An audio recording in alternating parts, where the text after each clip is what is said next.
who ordained this day, chosen it, and has given it to Israel as an everlasting remembrance to our children. All praise to the Most High Yah, Elohai Abraham, Yitzhak, Yaakov. He's truly worthy to be praised. It is no light matter that we are able to come together and congregate today and obtain more light, more wisdom, more knowledge, more understanding that will get us through this week, you know? So, a lot going on in the world today, but we are here. Always continue to be vigilant, mindful of time. Keep your nose in the book. You know what I'm saying? Like I say, keep your nose in the book. Any answer that you need is in the book. And the more you read it, the more times you go through the Torah, each cycle you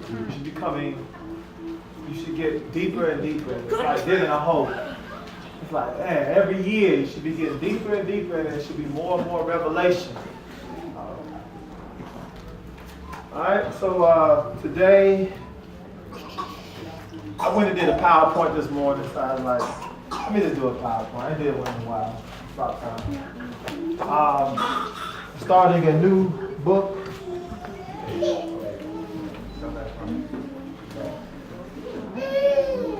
Book of Wayiqra. How many people in here is the first time going through Wayiqra? Yeah. Your first time? Yeah. No, here. I mean, like, period. Like, going through the book as far as Torah portions. Everybody's been through Wayiqra before? Everybody knows what's in it. So I don't really need to teach it then. We all know what's in it, right? We can just teach it still. Skip right on by it then.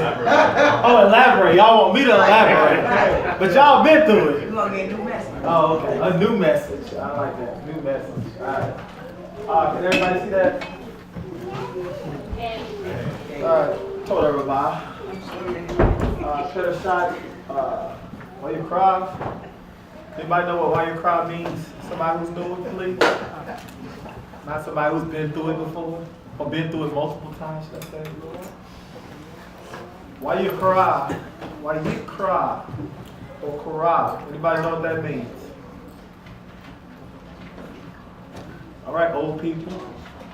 And he spoke, right? No. And he is correct. And he called? And he called? Okay. And he called. He didn't raise his hand, he just called. I'm just messing with y'all. Alright, and he called. Who called? You sure it was y'all that called? You better know. I don't know this. I'm asking you. Who called? Y'all called. You think? Well, you know that. You know. Okay. Alright. That's good. We're going to get into the portion. So Wayiqra, we're going to start at Shemot, at Wayiqra chapter 1, verse 1, going all the way to chapter 5, verse 26. In some people's book, it goes into chapter 6. So in some people's book, it ends at verse 19, chapter 5, verse 19, the portion. But it actually goes all the way into chapter 6, I think verse 7, something like that. So we'll go all the way into chapter 6 for some, and then some people's, they got a Kumash, it probably ends at chapter 5, verse 26. Okay? All right. Objectives. We're going to identify the types of offerings and the purpose. Recognize roles and responsibilities of the priest versus the nation. Identify and serve Yah properly. Serve or worship properly, should I say. This book really is... Anybody know what this book is for? Or who this book is for? I know you know. Is it a Levitical trial? Go ahead. Is it a Levitical? Is this when he appointed Moses to do what it is that he wanted him to do with going back? Okay. All right. Go ahead, Sean. It's a book of law for the priests. For the priest. So this, we don't gotta really read this one then. But we do. But we do. If it's for the priest, why do we have to read it? Because we're supposed to be priests later on. Priests of the nation. Okay. All right. Said it.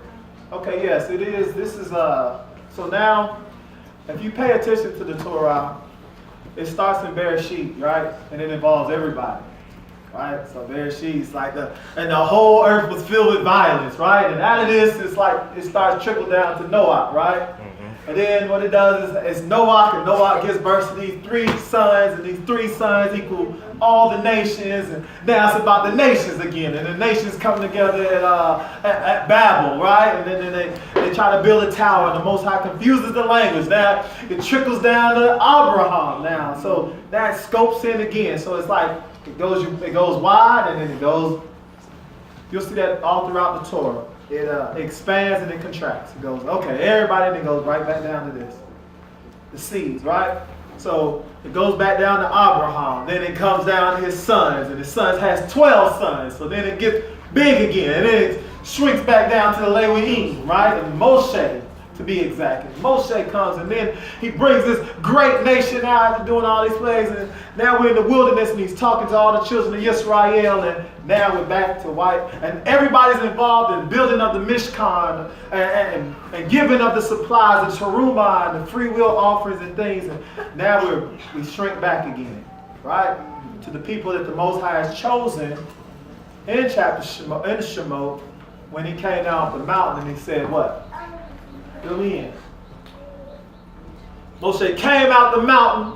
Got mad. Children of Israel was doing something. He got mad, right? He broke the tablets of Yah.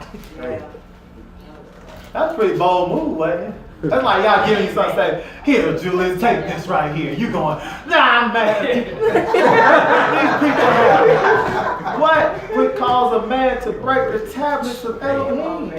Man. Huh? He said they weren't ready. That's probably what Moshe said. He probably peeked over there like my rabbi said he said, Moshe probably said, oh, right? You fill in the blank. Moshe probably like, you know what I'm saying? He was like, they ain't ready for this. They broken it before I could even give it to them. They broke it. I couldn't even get it. It's fresh off the press, probably smoke still coming from it. Right? Right? I mean, you know, y'all remember Krispy Kreme donuts? It's like, they hot and now, right? Ready now. Right off the press, still hot, and they already are full-blown, full-fledged into idolatry. Okay. Now we go, yeah, they were. That could have been your great aunt and uncles and this and that was into it. Probably was. Could have been. Could have not have been. So don't be so quick to. Right. So they fresh into idolatry. So he breaks it. Symbolic. He's broken the marital vow before you could even receive it.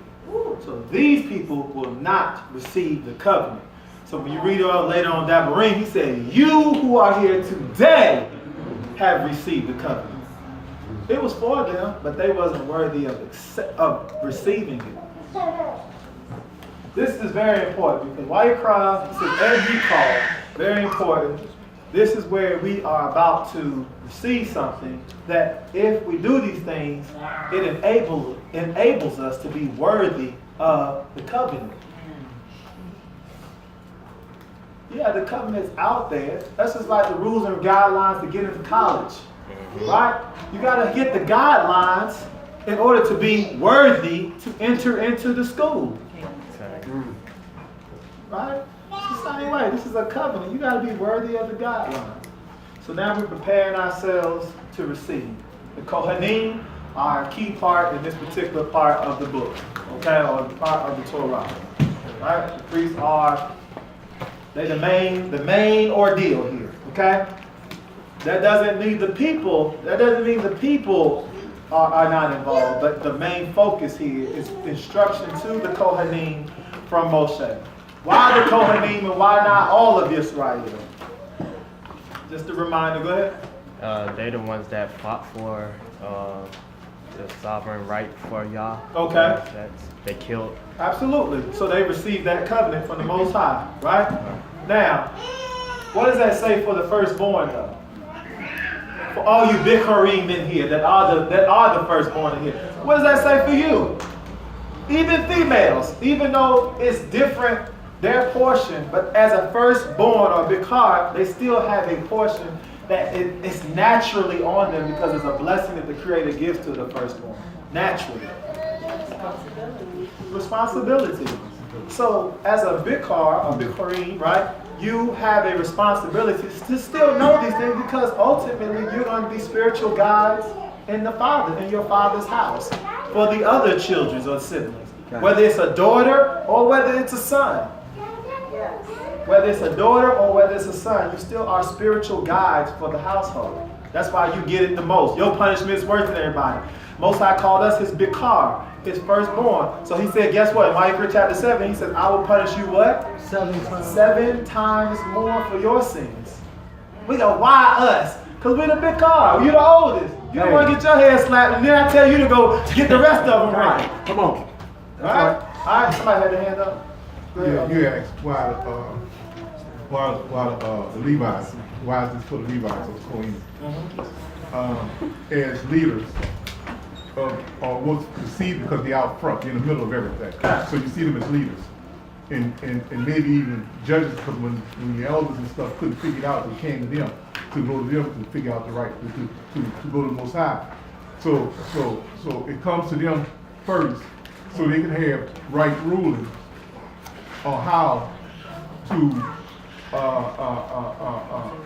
operate in Israel. And this is our example of how we're supposed to operate in Israel today. Absolutely. They're the standard. They set a standard, and because of that, they are the standard. They were made the standard by the Creator.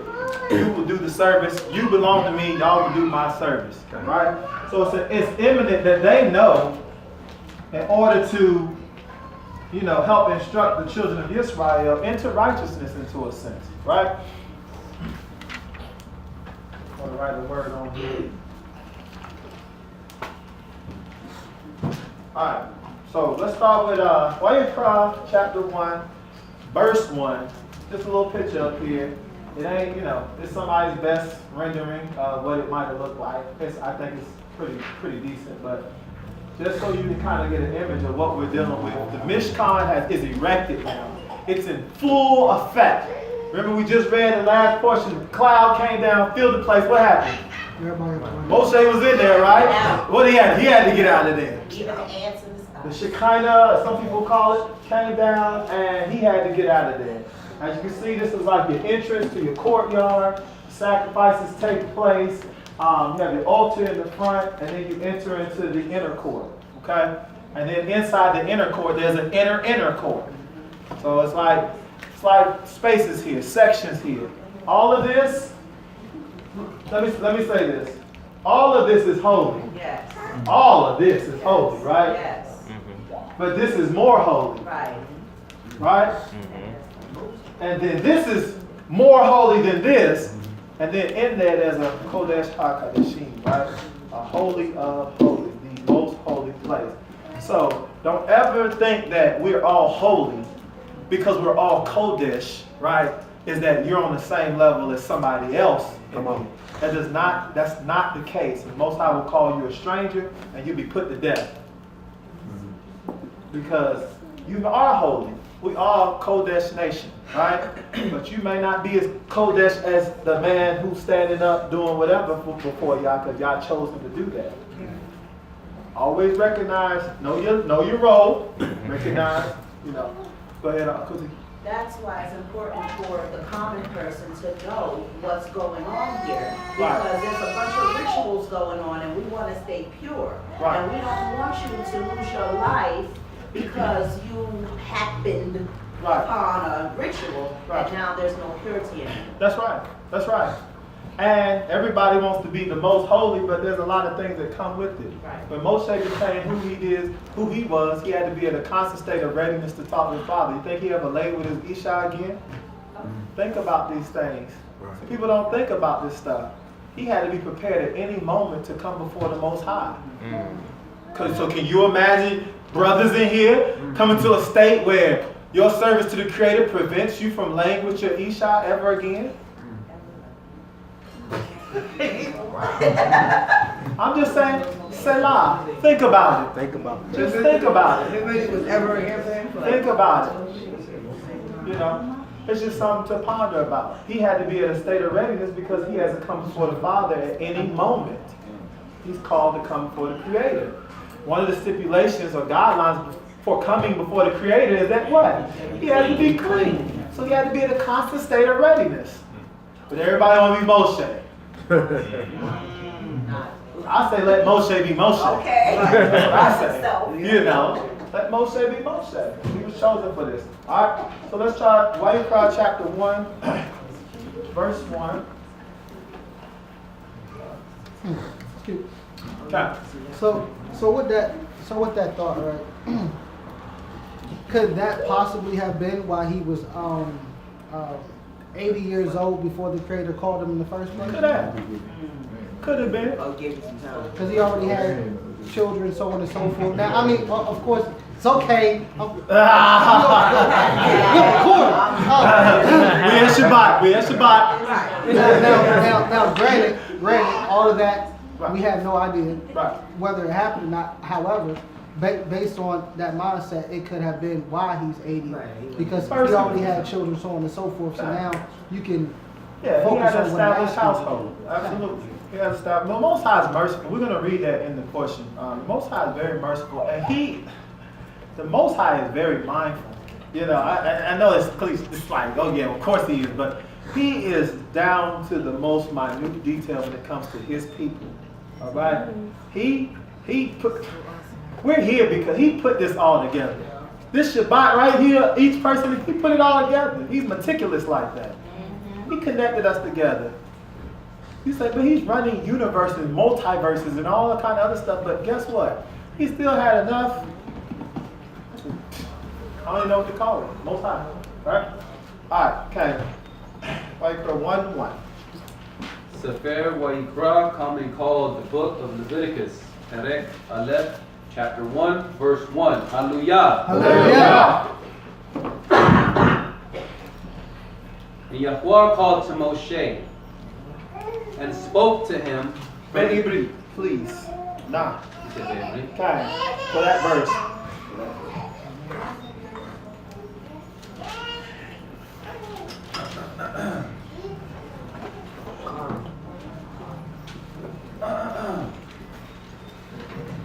Wayiqra el Moshe, Wadabar Yahweh, Eliwa, Me'ahel Moed, La'amor.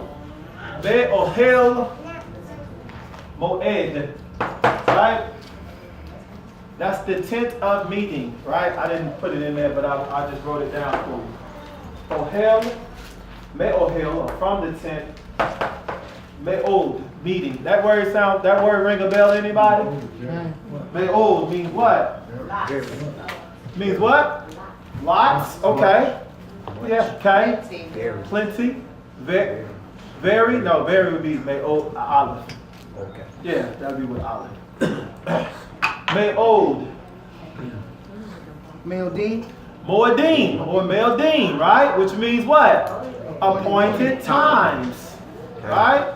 Appointed times. Correct. So this is the tent of appointment. Now just this in itself is a message, is a lesson that, I could do a whole lesson on that, right? So this is called the Ohel Me'od, right? Moedim comes from it. It's also used in Amos chapter 3, verse 3, which is famous. It's used in churches and pretty much everywhere I've ever been. But Amos 3:3 says what? I shall do nothing. There you go. Can what? Can two walk together unless they what? It uses moed, right? Moed or meet. Can two walk together having not met? Hallelujah. Right? Uh-oh. So this is the tent, they call it the tent of meeting, right? So this alone what the insight does this alone give you to what this really is right here? Just the name of it that our ancestors called this. What does that tell you? Go ahead. I thought, did you have your hand up? Somebody's sisters? Okay. Not you, dog. What does that tell you? What do you get from that? Sometimes we read over, and it's like, okay, yeah, the tent of meeting, yes, But what does that tell you? Moed means, it comes from your odd, right? It means time, place, appoint, or to agree.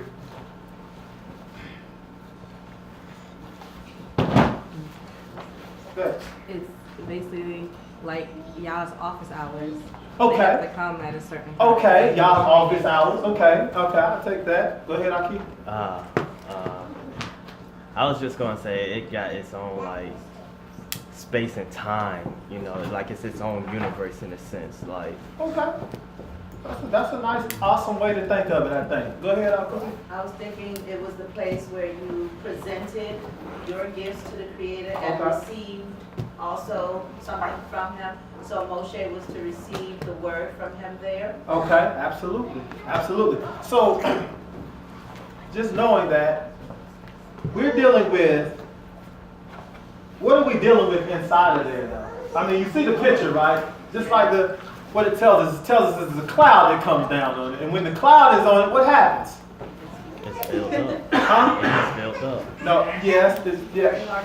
But no, there's something that happens for the people on the outside.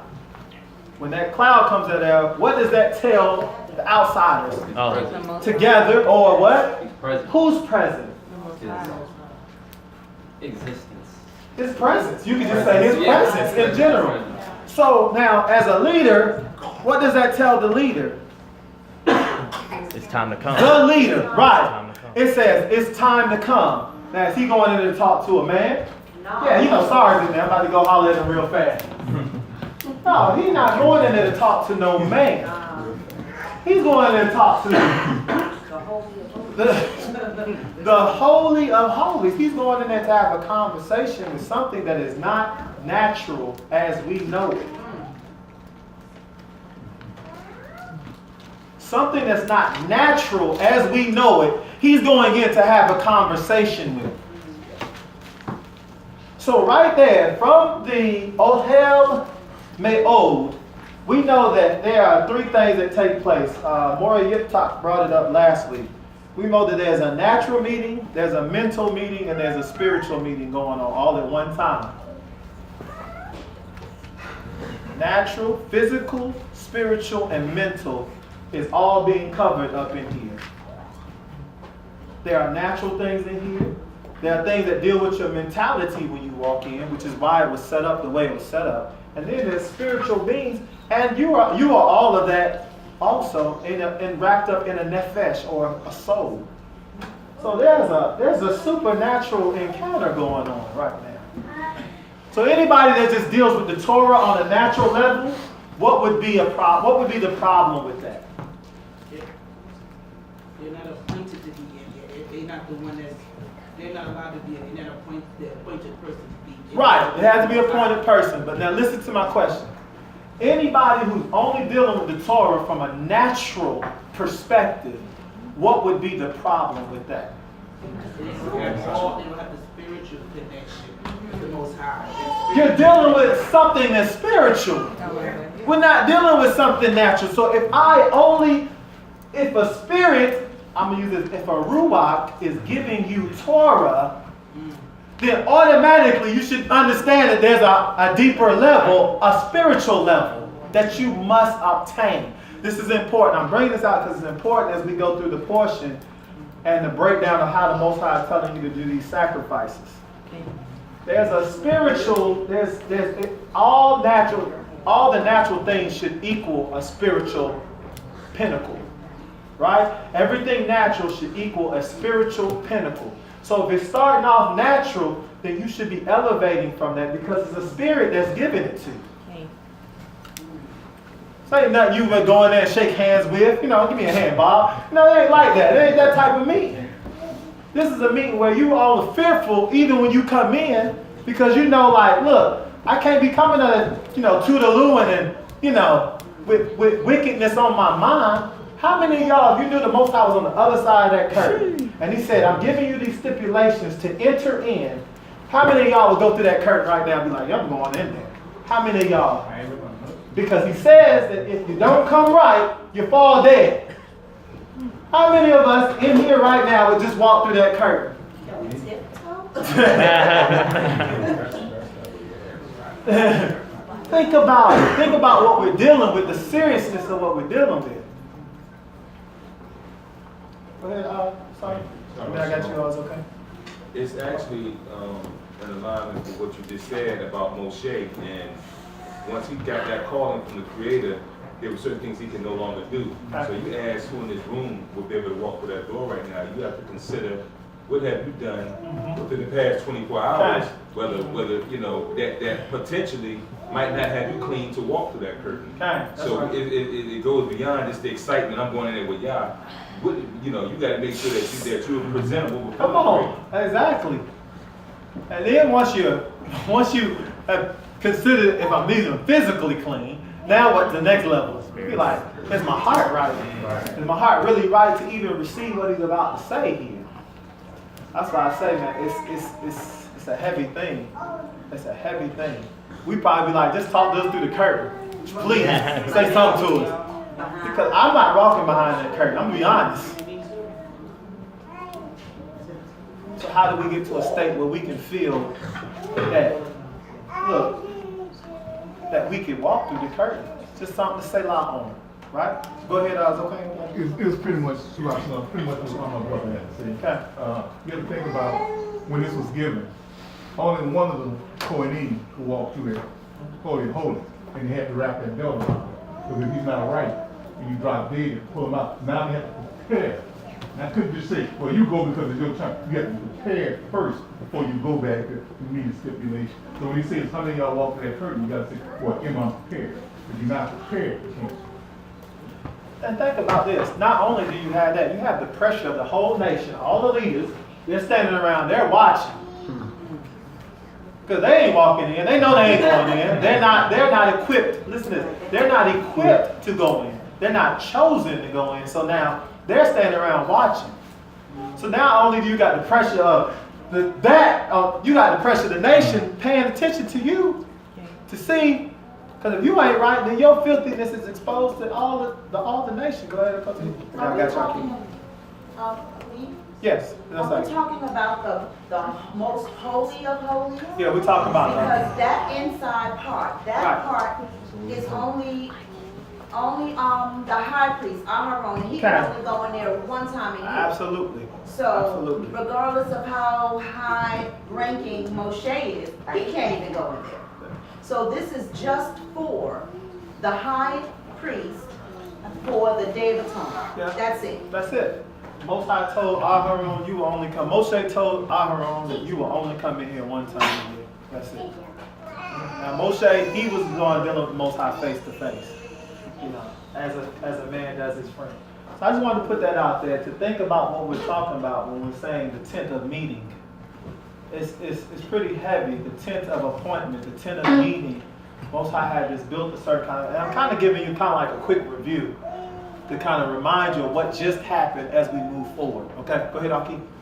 If anyone's familiar with like anime shows and stuff like that, there's a show where basically in Naruto he had to conquer the evil in his heart. So it was a room he had to train in basically. And you can't enter the room unless your heart is right. So he put his head inside the dragon's mouth to say, oh, if the dragon's mouth bites your head off, then your heart ain't right, basically. And a lot of us, I know me especially, I probably wouldn't be able to put my head inside that dragon's mouth, you know. But he had to, you know, conquer the hatred for it. So imagine if everyone sort of had that mindset, let me conquer this inside of me so I can be external with it. Exactly. And as we break down what the ordinances that y'all gave concerning sacrifice and stuff, you're gonna see that in it. It's all in it. It's in it. It's in the Hebrew, you know what I'm saying? Some of it you can pick up from the English, but you can pick up more from the Greek, you know. So that's it. Before we move forward, why would the Creator want a temple similar to that of the nations? You know, the nations did this. Mm-hmm. They had temples that were very similar, and they offered animals in there to their God. Why would the Most High want something similar to that? Because all of it is his anyway. Huh? Because all of it is his anyway. All of it is his anyway. I'll give you partial credit for that, sis. We'll revisit that. Like, go ahead, quick. He didn't want his people to be in those other places. He said, you want to come? This is a place of worship. This is a place for all people. So So he didn't want his nation giving glory to another. And you want something to come, you want a place to come to? Well, you come to my place where my name is called, and you don't have to violate and go in other people's place. Okay. All right, okay. So, go ahead, put your hand up, got you. It's kind of like a frame of reference, something that you're familiar with, so that it's easier for you to make that transition. Okay, absolutely. Go ahead, Aki. I say that it shows a distinction between his people and other nations. I'm sure other nations saw that, and when they saw the cloud come down or something like that, it was like, well, our temple doesn't do that, and it showed Israel as well. Oh, that's the real, you know. Okay, absolutely. The distinction, all of you were correct. That's why I said I'll give you partial credit because what you're saying on a grander scale is correct. Well, let's go. Yeah, let's go here. Let's go to Shemot chapter 22, verse 19 real fast.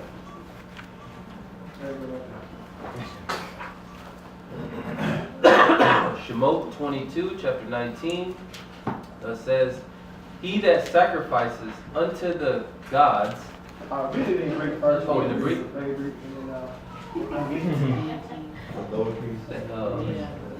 Yet Zabak. Yeah, that's just the. Oh, that's the chapter 22. Oh. Zabak le Lohim Yakaram Malati La Yahwa La Badom. Okay.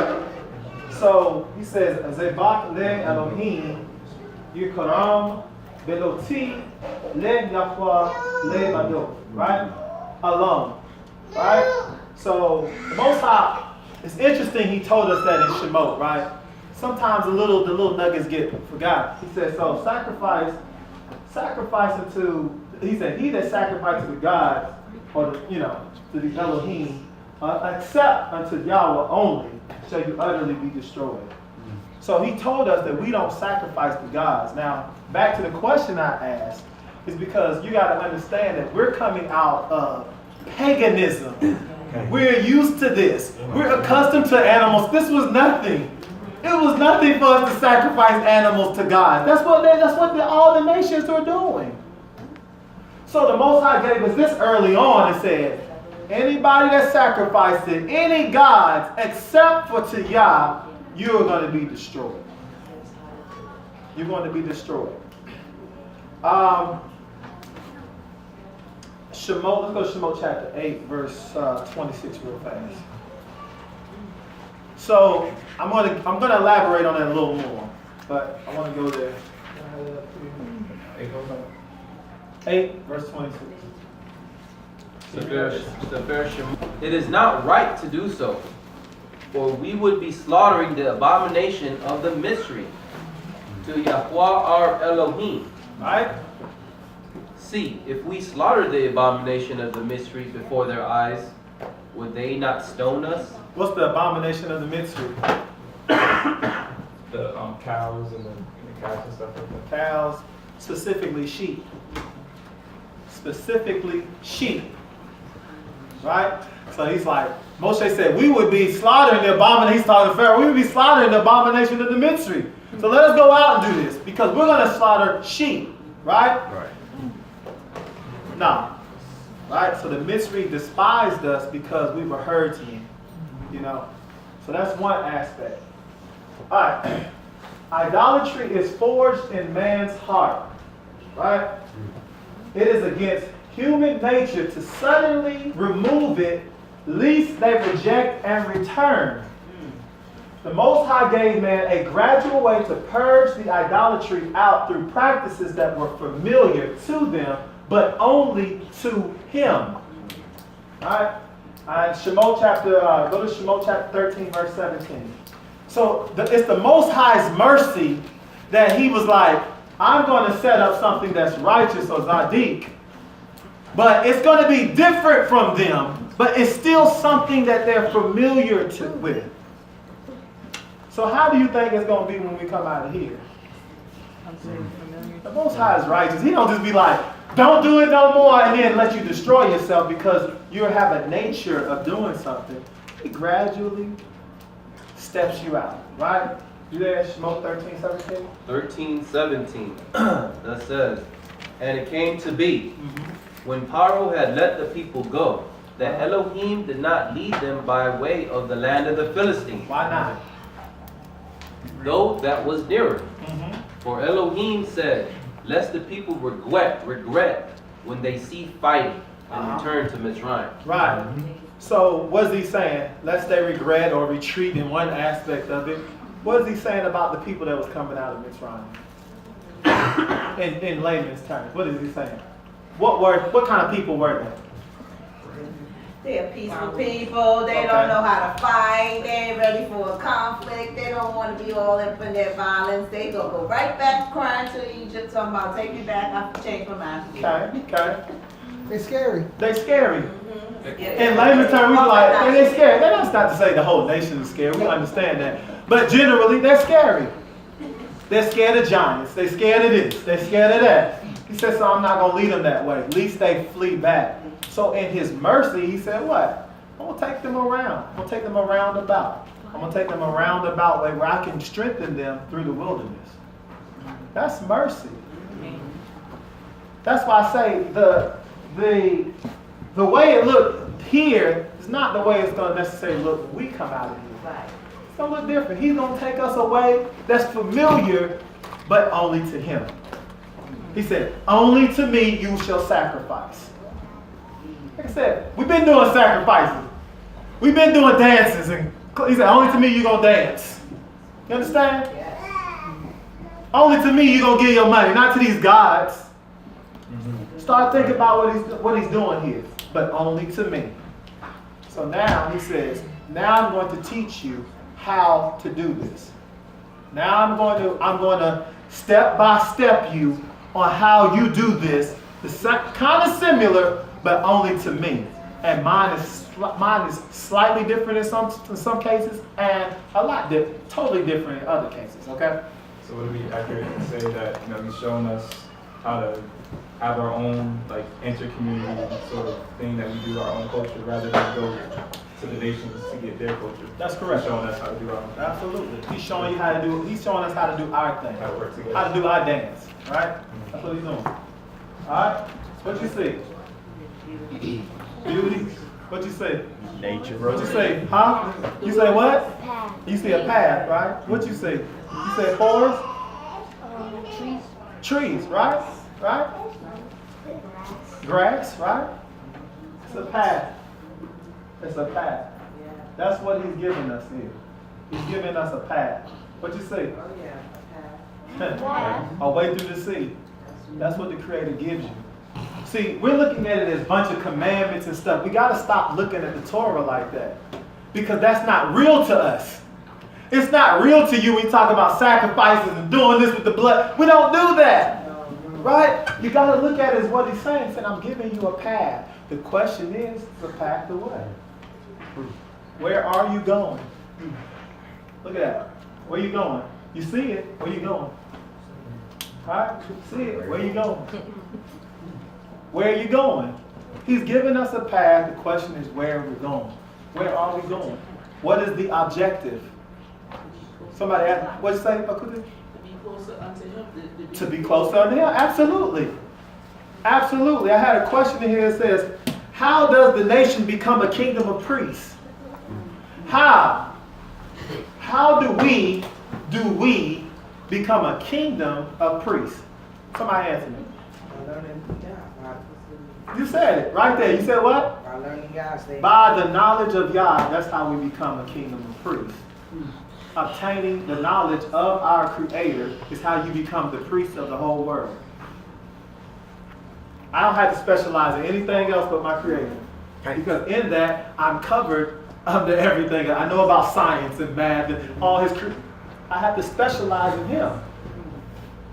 See, if Israel would just specialize in him, it'd be nothing to go through, be a doctor or a law school or nothing. He's like, Creator made all of this. Like going through your daddy's papers.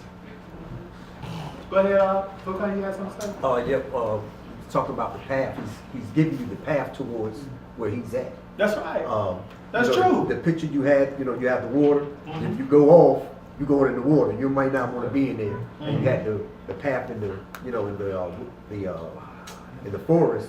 You don't really want to be in there because something can devour you. Stay on the path and find out. That's how you become that priest. Absolutely. I think it's in Jeremiah when they talk about follow the old ways, the The old way. path. Jeremiah, Yirmiyahu, I think that's 6. Yeah. Alright, so let's keep moving along. Alright, where are you going? Wayiqra chapter 1, verse 2, right? We go there. Let's keep it moving.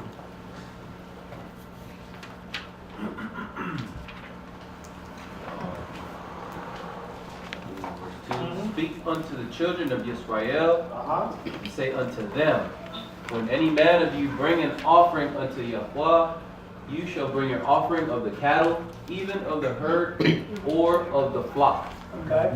So pay attention to this. I know we're going to speed up, but I just got to get you rolling, and then we're going to speed up a little bit. But pay attention to this. Speak to the children of Israel. Rabbi El Benai Israel. Right? Right? So it says, say to them, when a man bringeth an offering, right? The word for offering is korban. Right? Korban. Right? People spell it Korban. QU, it depends on however you want to spell it. Korban is the word for offering. And it's also the word it means bring or in the midst. That's what it means. So it says Yikori, right? Makam, to them, korban, right? Or from them. So if you bring, bringing or offering, or korban, right? That's the word that's used. Korban. It means to accept, appear. It means to approach.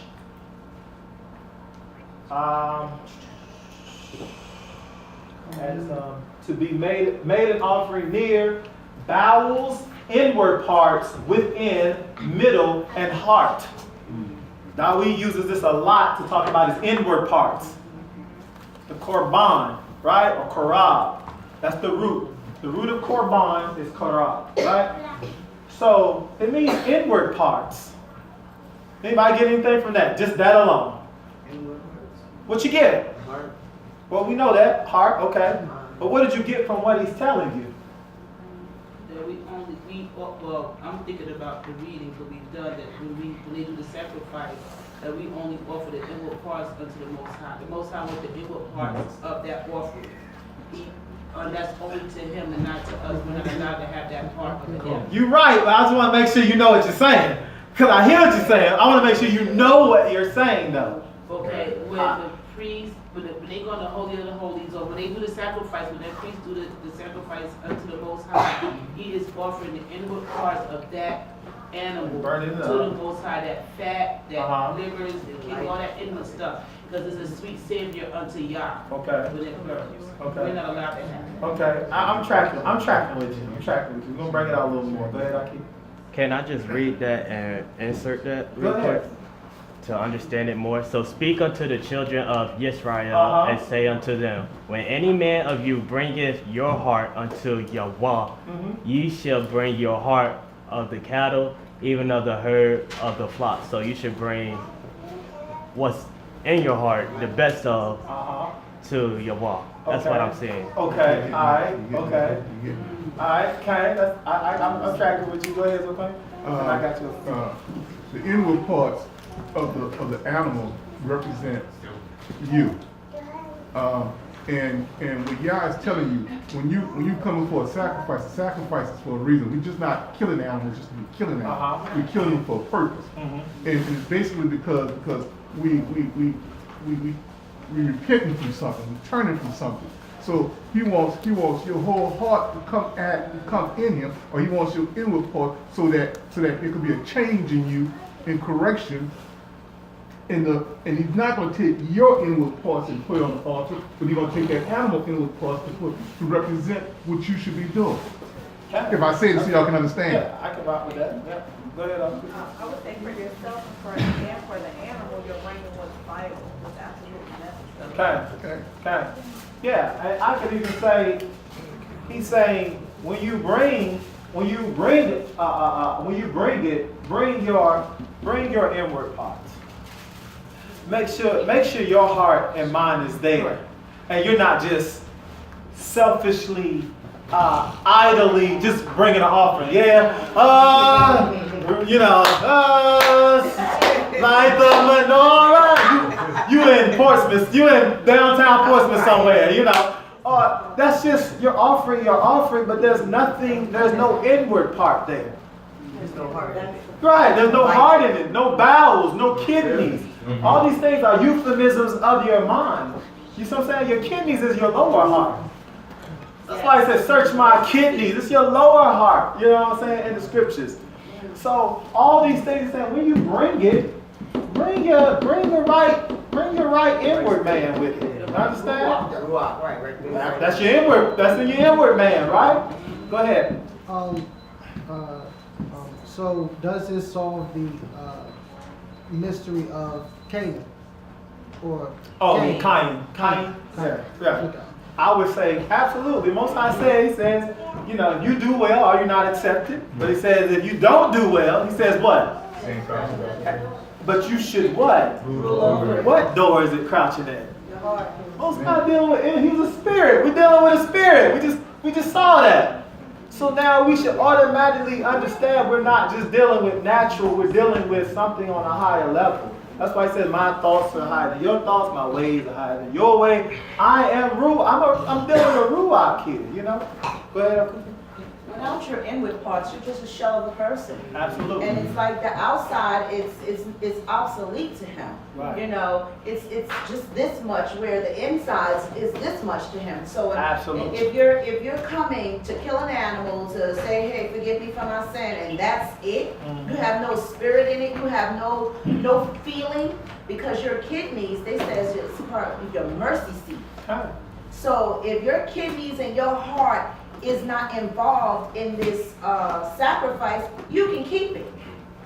There's no point in doing it. There's no point. You just killed an animal for nothing. Absolutely. And the Most High did not accept your sacrifice. Correct. So that's why when the book of Hosea said, bring you words, because we don't have any animals to sacrifice. Right. So he's looking at what you're saying and where it's coming from. What are you really saying? That's what. What do you really mean? Right. Are you really sorry? Right. Because you can kill animals all day long and still be wicked. That's right. True. So the Creator doesn't want you just killing, because even what the proverb said, who knows where the soul of an animal goes? Is it up or down? We can't sit here and say, oh, it's just an animal. Right. If that blood cries out to the Creator the same way as it cries out from your body. So you don't just haphazardly kill. And I think that that's one of the main reasons why the Creator took away the sacrifices, because our hearts were not right. We were just running around killing animals and thinking that we were going to be expiated from our sins. Or maybe he never wanted really that at all. At all. And maybe he was just letting you get over your paganism. How about that? Let me get you out of idolatry. So I'm going to set up something that's righteous, a system that's righteous unto me, that you can do. That's a merciful Father. Yes. He said, this boy these boys like to do this because they all of them are doing it around us. So I'm going to set up a system that's Kodesh, and they're not going to sacrifice pigs and lions and bears like the other nations do. They're not going to sacrifice animals of prey that resist and fight back that you got to hunt down. They're going to offer animals that willingly come to be sacrificed. Why? Because you are supposed to be a Nadab, a willing heart, you see what I'm saying? To come and say, man, I give my life to this. Right? How many are supposed to, I give my life to this. That's a sacrifice within itself, not without reward though. But it's the sacrifice itself. Willingly give my life to this. That's why I said of the herd. That was unheard of because other nations didn't do this. So he said, when you give your offerings, your inward parts, I want it to be of willingness. Herd of cattle and of the flock and of the herd. The herd is the bulls and the cattle. The flock of the sheep and the goats, right? Or the cattle, excuse me. The herd is the Yeah, the bulls, hold on. The bulls, the cattle, and then you got the sheep, which they're all they're all still related. You see what I'm saying? Under the same similar species. So he said, that's what I want you to bring. The animals that willingly come, they don't fight, they don't kick. Matter of fact, if an animal was bucking, you couldn't offer that animal. Because if we're going to read it has to be a certain character of the offering that you give from a willing heart. Right? Most High is breaking this down to us. We don't, we don't have to guess. You really don't have to really guess a lot on this. You just got to just seek the Most High, man, teach. Right? All right, Wayiqra chapter 1, verse 3. We're going to speed up a little bit, but I just want to get a foundation going. Right? Wayiqra chapter 1, verse 3. If his offering be a burnt offering of the Ola Korbani, right? Of the herd, he shall offer it a male without blemish. Right. He shall bring it to the door of the tent of meeting, that he may be accepted before Yahweh. Alright. Ritzon, right? Ritzon, right? Ritzon means what? We say that, right? Can you hear that song, right? May it be thy will, that it may be willed or acceptable, right? Lepanai Yahweh, right? So it uses Ola Korbani, right? That's Ola is a what? Anybody, those who know, what is it? Ascending. It's an ascending offering. Ascending offering. We'll get into this, the specifics in a minute. Korbani, right? And it says, from the Bakwar, right? The herd, right? And it says, it shall be a, what did it say? It shall be, burnt offering of the herd. You shall offer it a male without blemish. Right? So your offering, right, to the Most High. Now, we're going in order with this. The Olah is the highest offering that you can offer the Creator. Right? There is no higher offering than the Olah that you can offer to the Creator. Spiritually, physically, mentally, I'll even use that, is the Olah. Right? So, he says that the Olah should be a what? Free will. No, what is that? It is a free will. You're right. It is a choice, right? Zakar Tamim. It says Zakar Tamim. What does that mean? Remember? A male without blemish. Right. So some people say a perfect male, male without blemish, right? So on the highest level, the Olah should be a male, unblemished male. That's the highest offering that can be given to the Creator. Zakar Tamim. Zakar, yeah, Tamim, okay. Zakar Tamim, okay. It means perfect male or male without blemish. Right? So it says that's the highest level offering that can be given to the Creator. Who would you say would be a Zakar Tamim? Now, we talk about animals from the flock, from the herd, right? It says Zakar Tamim. Just think about what he's saying. Who in the scriptures would you say was the Zakar Tamim, right? Yahshua. Okay. Elisha. Okay. Amen. Huh? Yitzhak. Yitzhak. Some people say Yitzhak. Right? Enoch. Had a pure heart. Who was the first? No? The first? The first. Noah. No, the first. Adam. Keep going. No, not Adam. Wisdom. Ruach. Come No, who was the first one to offer an offering up to the Most High? Abel. Habel.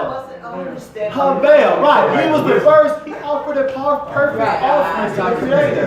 Why was his offering perfect? He put his heart in it. See how we do that? Ruach. Offer that perfect, that Zakar Tamim. That's the only offering on the highest level that will be accepted. Now, it can even be a kata'at. But even when you offer your kata'at, right, it has to be a perfect heart, a blameless heart now. Now you say, you know what? And we're going to get to that process in just a second. But I just want you to pick up on what the Creator is saying in the language of our ancestors, right? Zakar Tamim, right? A perfect man. Our brother about to go to the land, man. That land is holy. It's Kodesh. It is. No doubt about it. It's Kodesh. And it'll change a man. Because you know that the presence of the Creator is hovering around there. You know, waiting in a sense for you, waiting for us to become this Zakar Tamim. Ain't nothing holding you back. What's holding you back from being a perfect man? Or a blameless man? I'm gonna use that term. What's holding you back from being a blameless man or woman in here? Anything holding you back from being a blameless woman? Anybody you can blame right now for you not being a blameless man or blameless woman? It's my daddy. You know my daddy, he raised me like, you know, that old heathen at the job. I would be right. Them crackers ain't coming. What is keeping you from being a blameless man or woman? Yourself. It's pretty interesting, ain't it? Don't take no, you don't have to do the things that they tell you have to do. Most High said you could do it. He said, mark the perfect man, or the Tom, Adam. Mark him. Put him in your book. That man is moving blameless. It keeps pointing to the inward parts of the sacrifice. Exactly. It keeps pointing to the inward parts. Because as a man thinketh, so is he. Right? Created in me a what? Clean heart. And renew the right ruach within me. Now our Father tried to tell us. He was telling us all along.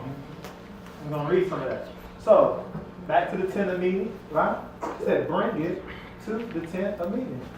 To the opening of the tent of meeting. So now, you have to take your Zakar Tamim, right? You have to take it to the opening, Patak Ahal Me'od. The opening, or some people say the door, of the tent of meeting. Where's the tent of meeting at? Now or back then? The same place it's always been. It was then and it is now. It's never changed. The Most High gave us a visual because we're visual people. And we got to learn spiritual lessons from natural things. That's why Shlomo told us to do what? Study nature. Study nature. Study the rocks. Study the ants. Study this. Because from that you'll get the lessons of life. So, he said bring it to the tent of meeting. What's your tent of meeting looking like? So he said, bring that perfect offering to the tent of meeting. And it shall be what? Accepted or received by the Most High. If it's not being received, maybe it's not a perfect offering. Maybe he's sitting back there going, you know what, brother, if you do BARUCK, if you do right, then you know your offering would be accepted. If you would just do right, I would accept your offering. Sometimes I don't even tell people, I'm going to tell you right now. I just remain quiet because I already know it ain't ready. The prayer ain't ready right now. Just be quiet. Gotta humble yourself, right? Alright, so the first offerings, the Olah. Olah means to ascent. It means stairway. It means to spring or grow up. It means to spring or grow up, blossom, rise, increase, be exalted. This offering is intended to be completely consumed and is the highest level offering that can be offered to the Creator. Bereshit 22:2. Let's go there real fast. It's a fair Bereshit. How many call the book of Genesis, chapter 22, verse 2? This is a grown-up offering right here. This is when you're matured. And I ain't saying you got to be age-wise. This is when you are matured in the Most High, that you offer the Olah. It says, and he said, take your son, now your only son, Yitzchak, whom you love, go to the land of MORAY, and offer him there as an ascending offering on one of the mountains which I command you. Right. He said, go there to MORAY, which is a range of mountains, right? And he said, offer him as a what? Ascending Olah. So how does the Olah work? Anybody know? Well, we're going to read it, but anybody know off the top? So, what do you just throw the animal alive on the fire, let it burn up completely to the Most High? Is that how it works? You got clean. Why? What's wrong with that? That's cruel. Okay, it is cruel. Cruel and unusual, right? You killed the animal. And then you put it on the fire. Well, you still take out the entrails and things of that nature. It's going to give instructions, but it's completely consumed before the Most High, and it comes out. It's a complete offering to the Most High, which is why it's the highest level. The highest level is the complete offering to the Creator. Highest level. And we'll start to see why. Because it's all to the Most High. I mean, it's obvious. It's all to the Most High. All the rest of them, man takes part in those offerings. All right? Which is beautiful. The Most High left, out of the 5, he left 4 that men take part in. And only 1 was to himself. Maybe we should practice some of these practices. Learn a little bit from it. I want it all. That's how we be like, I want it all. That's why I said, nah, I'll let 4 go to man and 1 to me. Has everybody got that? Yes, sir. Okay. All right, specifications. Must be of the herd, must be a male, must be perfect, or without blemish. All right? All right. Wayiqra chapter, let's finish reading chapter 1, and then we'll get on 2. Let's finish reading chapter 1. Verse 4. Wayiqra chapter 1, verse 4. And he shall lay his hand on the head of the ascending offering. Who? The high priest. You sure? The one who brought it. See, this ain't no thing where somebody doing everything for you. Any you know man. what I'm saying? Talking about any man. Huh? It was saying Yeah, any man. whoever brings the offering. This ain't no thing where the priest do all the work. Here you go, let's do all this. No, you have a part in this. The heads of your house, the heads of the house, the men, you got a part in this. Your hand is in this sacrifice, baby. The purpose, you should ask the question, why does any man, and the purpose for any man is because it's for your sin, your household that's being placed on this. That's like I said, you journey yourself to this. Okay, absolutely. Go ahead. And he shall lay his hand on the head of the ascending offering, or the olah, and it shall be accepted on his behalf to make atonement for him. And he shall slay the bull. Atonement for what? What's it making atonement for? In case anyone made a mistake or someone's not right. How you know that? It might not be that particular offering, but they did have an offering for a sin offering in case. Yeah, they got that. That's like, we'll read about that later on. What is he making atonement for? Your heart. I say your heart. Your heart? Not being in the right spot. So you just figure that. Yeah. Because to offer it, your heart got to be in the right spot, right? Yeah. What's the word atonement? What's the word for atonement? Kapar, right? Kafar, right? Kippurim, right? Kapar means to be covered. That's what it means, right? This person is covered. Covered from what? Does the Ish cover his Isha? Okay. What does that mean? Protection. Protection, right. Different things. Financially, responsibility. It's a lot of ways that a man covers his Isha. So it's not necessarily he's sinned or transgressed. It's just saying he's covered. This person shall be a cover or atonement. Right? We're going to get into kata'ah and things of that nature. Okay. Can it also be like, you know how the book of Job, how he would give offering on behalf of his family? Could be. That man who brought that bull, Could be. Absolutely. even though his heart might have been right, Absolutely. even he don't know how the heart of his family was. Yeah. As a man does not always carry his own sins, but he carries the sins of his household. You know, your children, they're not accountable for that. You're accountable for the sins of your children until they reach a certain level. Right? So yeah, you got to atone for your household. Ain't necessarily what I did. It's just, I'm covered. House is covered. All right, go ahead. Verse 5, and he shall slay the bull before Yahweh, and the sons of Aharon, the priests, shall bring the blood and sprinkle the blood all around on the slaughter place, which is at the door of the tent of appointment. And he shall skin the ascending offering and cut it into pieces. And the sons of Aharon, the priest, shall put fire on the slaughter place, and lay the wood in order on the fire. And the sons of Aharon, the priest, shall arrange the pieces with the head and the fat on the wood which is on the fire on the slaughter place.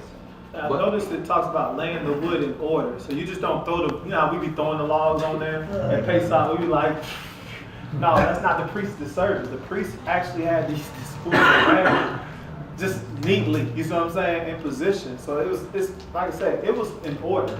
You know, it wasn't just like, no, yeah, throw the wood on there and fire shoot out this way. Like, whoa, whoa. No, it wasn't like that. It was, everything was in order. All right, okay. That's the truth. Verse 9. But its entrails and its legs he washes with water. And the priest shall burn all of it on the slaughter place as an ascending offering or an olah, an offering made by fire, a sweet fragrance to Yahweh. That's what you want, a sweet smelling fragrance. And if his offering is from the flock, from the sheep, or from the goats, as an ascending offering or an olah, let him bring a male, a perfect one, and he shall slay it on the north side of the slaughter place, before Yahweh. And the sons of Aharon, the priest, shall sprinkle its blood on the slaughter place all around. And he shall cut it into pieces with its head and its fat, and the priest shall arrange them on the wood which is on the fire on the slaughter place. But the entrails and the legs he washes with water and burn it on the slaughter place. It is an ascending offering, or an olah, an offering made by fire, a sweet fragrance to Yahweh.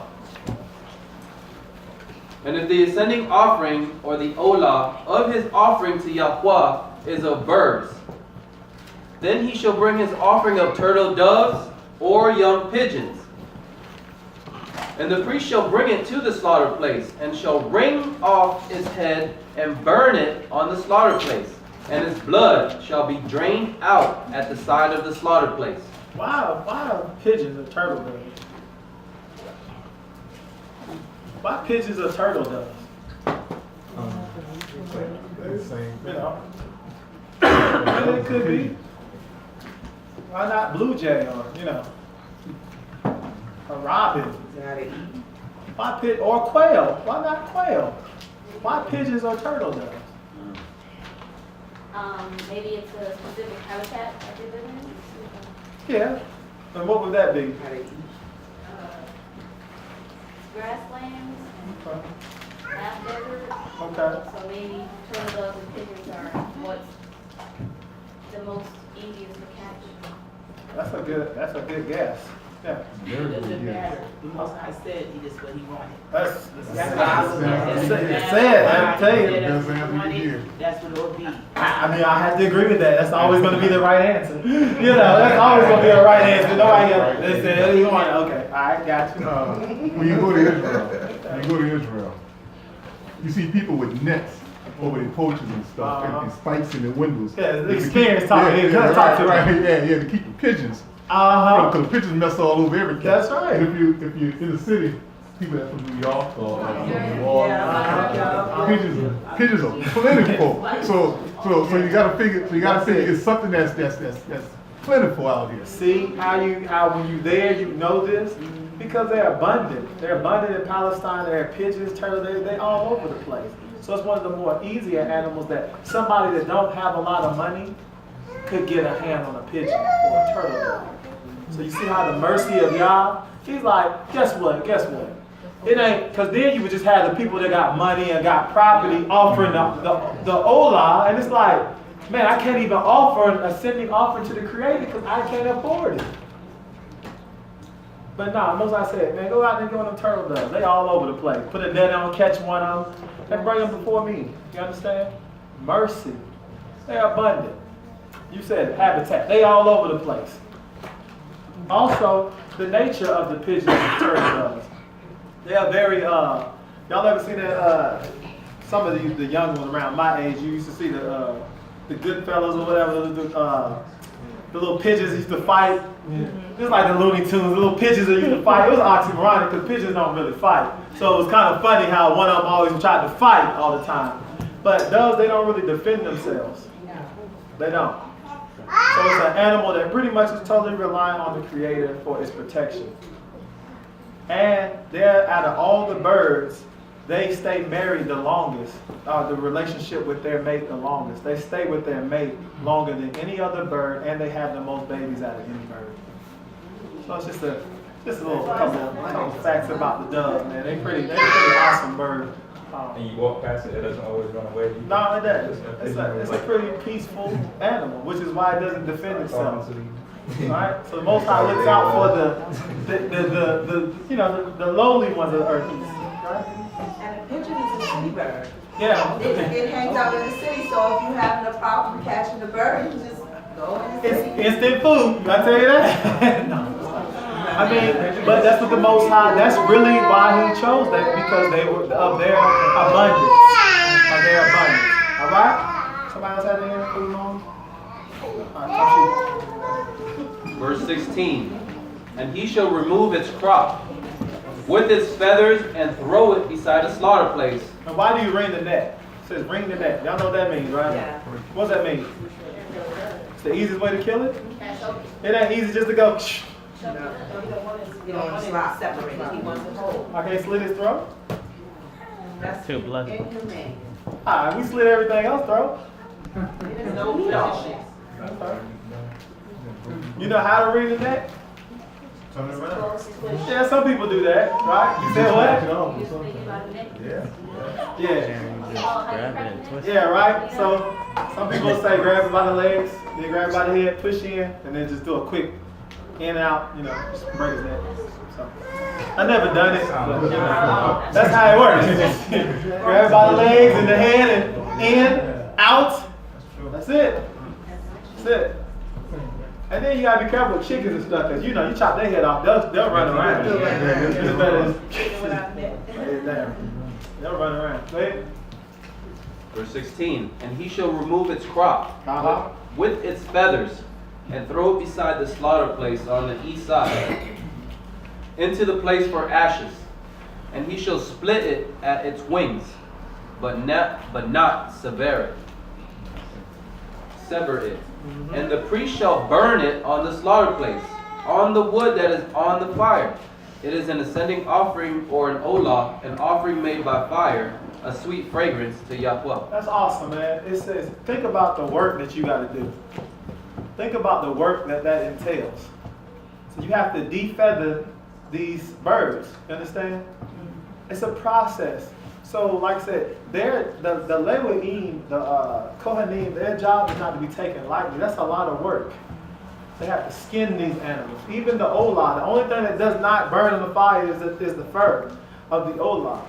But they have to skin these animals. They have to do this, and it has to be quick, because if you don't know this, when you slaughter an animal, you have a matter of minutes to get that blood out, or it will start to coagulate, right? And you will not be able to use it. We had that experience. And it's so fast. I couldn't believe how fast it did that. So it has to be drain, go, and do the work. You have to be attentive to the work. If not, you messed up. You messed up. So Most High's giving them, it's time you got to get this right. That's why it only could be certain people involved, because this could be a matter of life and death. Brother, you didn't offer this on time, and now the blood has to be done this way. It has to be sprinkled. It ain't like, oh, we didn't get this one, we'll get the next one. No, because every animal, that blood has to be accounted for, because now you're dealing with another man's offering. So now you're dealing with my offering for my atonement, and you was negligent to get the blood sprinkled. That's how deep it is. That's why so much respect is given to the Levi'im, the Kohanim, because their job is to be diligent for the sake of your life, your health. Let me just use your health as one instance. Most I said, if you do this, all these plagues won't come upon you. They're working for your health. There's still people out here working for your health. Not just their own, but your health too. That's what we ought to be to the nation.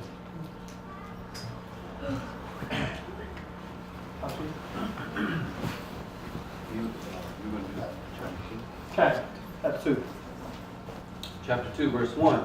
And when anyone brings a grain offering to Yahweh, his offering is to be of fine flour, and he shall pour oil on it, and put frankincense on it. And he shall bring it to the sons of Aharon, the priest, and he shall take from it. Okay. Click on chapter 1, right? Nefeshi ki tekariv karaban minka, right? Le Yahweh. Salot, right? The minka. This is your second offering. So you have the olah, and then you have the minka, right? Anybody know what the minka means? Besides what you read in English?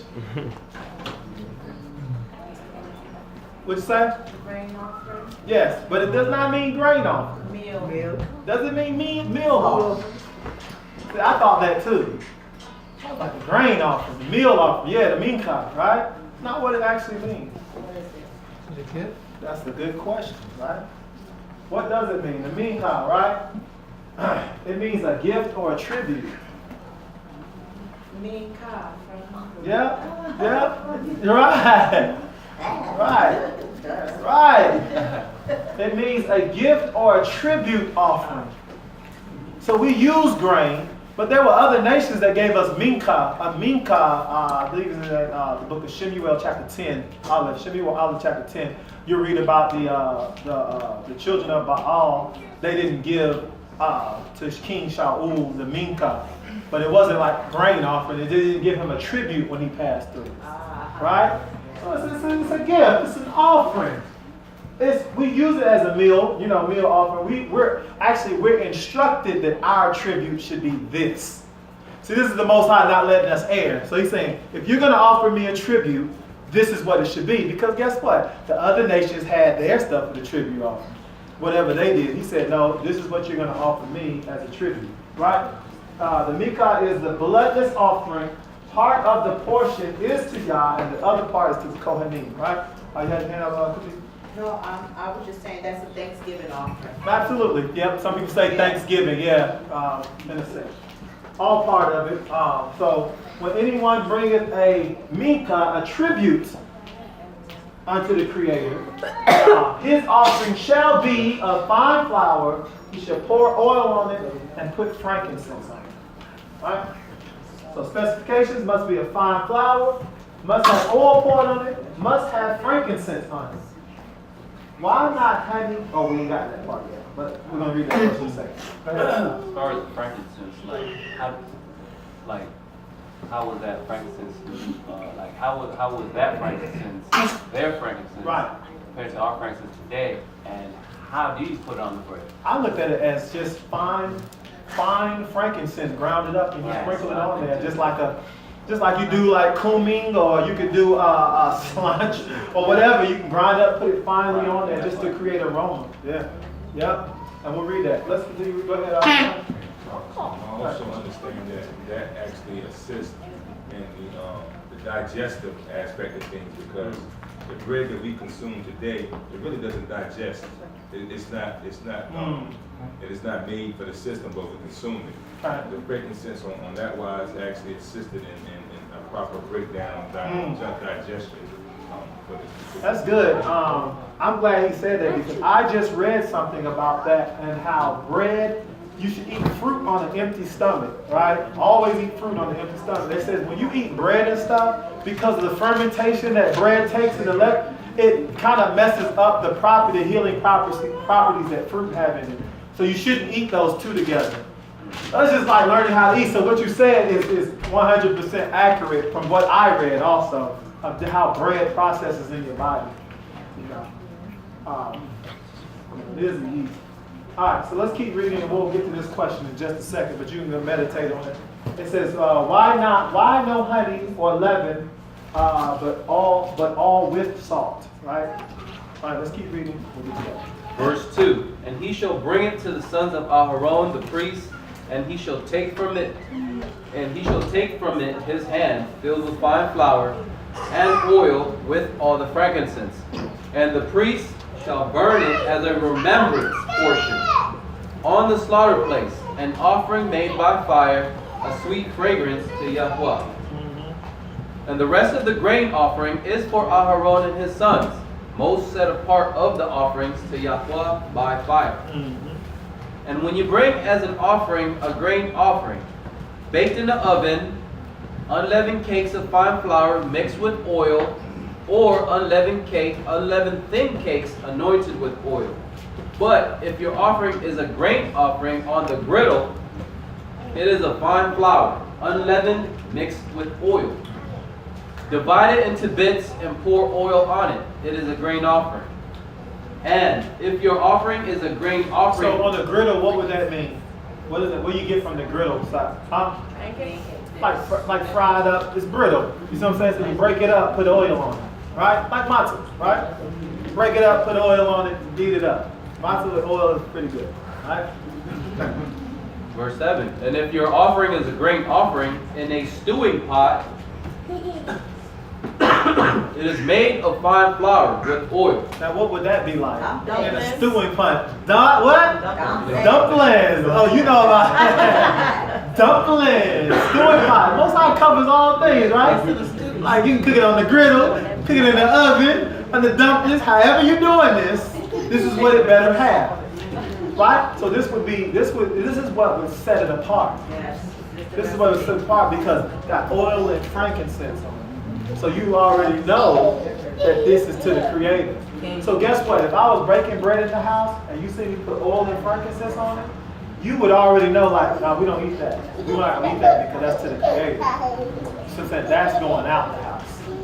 See how the Most High is distinguishing what belongs to Him versus what you can eat, what you know, that part would belong to Him. If we're a nation of priests, how come we can't take part of that, like Aharon and his sons? Well, like you said, just like the Leviticus, why can't they go into the Holy of Holies? Or why can't they do certain services to the temple? You see what I'm saying? Everybody has their role and their positions. That's not no that. Why couldn't King Uzziah offer incense? He's a Yehuda. Yeah, he's still a nation of priests. You're right. Still falls under that, right? Go ahead. He couldn't though. Go ahead, okay. Being a nation of priests today versus being a nation of priests then, because we are all not Levi, we are all a nation of priests of all of Israel. The rules change. That nation of priests stood apart. This nation of priests came as one. Two different issues. Yeah, and I would say this to add to what you said, Rokane, is that when you're dealing with a nation of priests, it's like, who are you a priest to if you're a nation of priests? You know what I'm saying? We got to be a priest to the whole earth. That's why I say there's only one doctor, but we the world's nurse. You understand? Most times the doctor by no means, but we are the nurse to the world. We give treatment. We give, you know what I'm saying? We do what nurses do. Bring you back. And then when it gets too heavy, we say, you got to see the doctor on this one. Come on now. Doctor, right? And the world's nurse, right? All right, go ahead. Verse 8. And you shall bring to Yahweh the grain offering that is made of these, and shall present it to the priest, and he shall bring it to the slaughter place. And the priest shall take from the grain offering a remembrance portion, and burn it on the slaughter place, an offering made by fire, a sweet fragrance to Yahweh. And the rest of the grain offering is for Aharon and his sons, most set apart of the offerings to Yahweh made by fire. See, it's very unique. I'm gonna bring this out, express this, but the Most High doesn't eat the bread, does He? You know what I'm saying? It's consumed in fire, and what happens?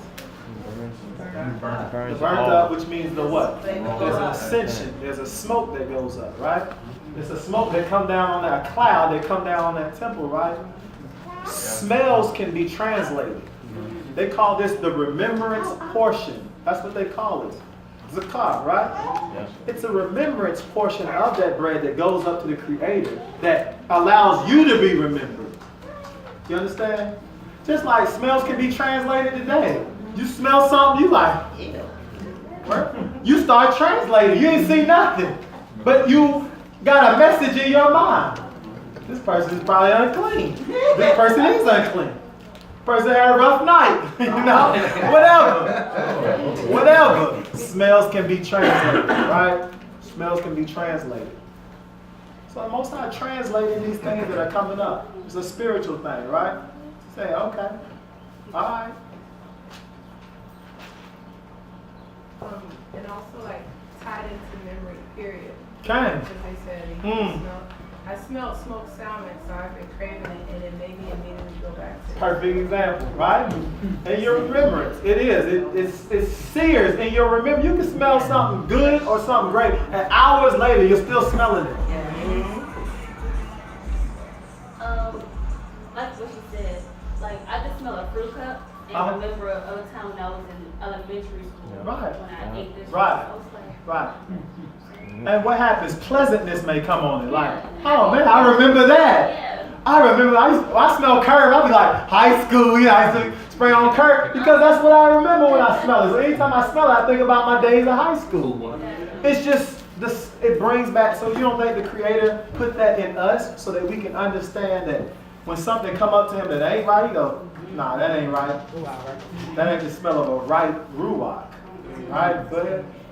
I was gonna say that it smells make you hungry. It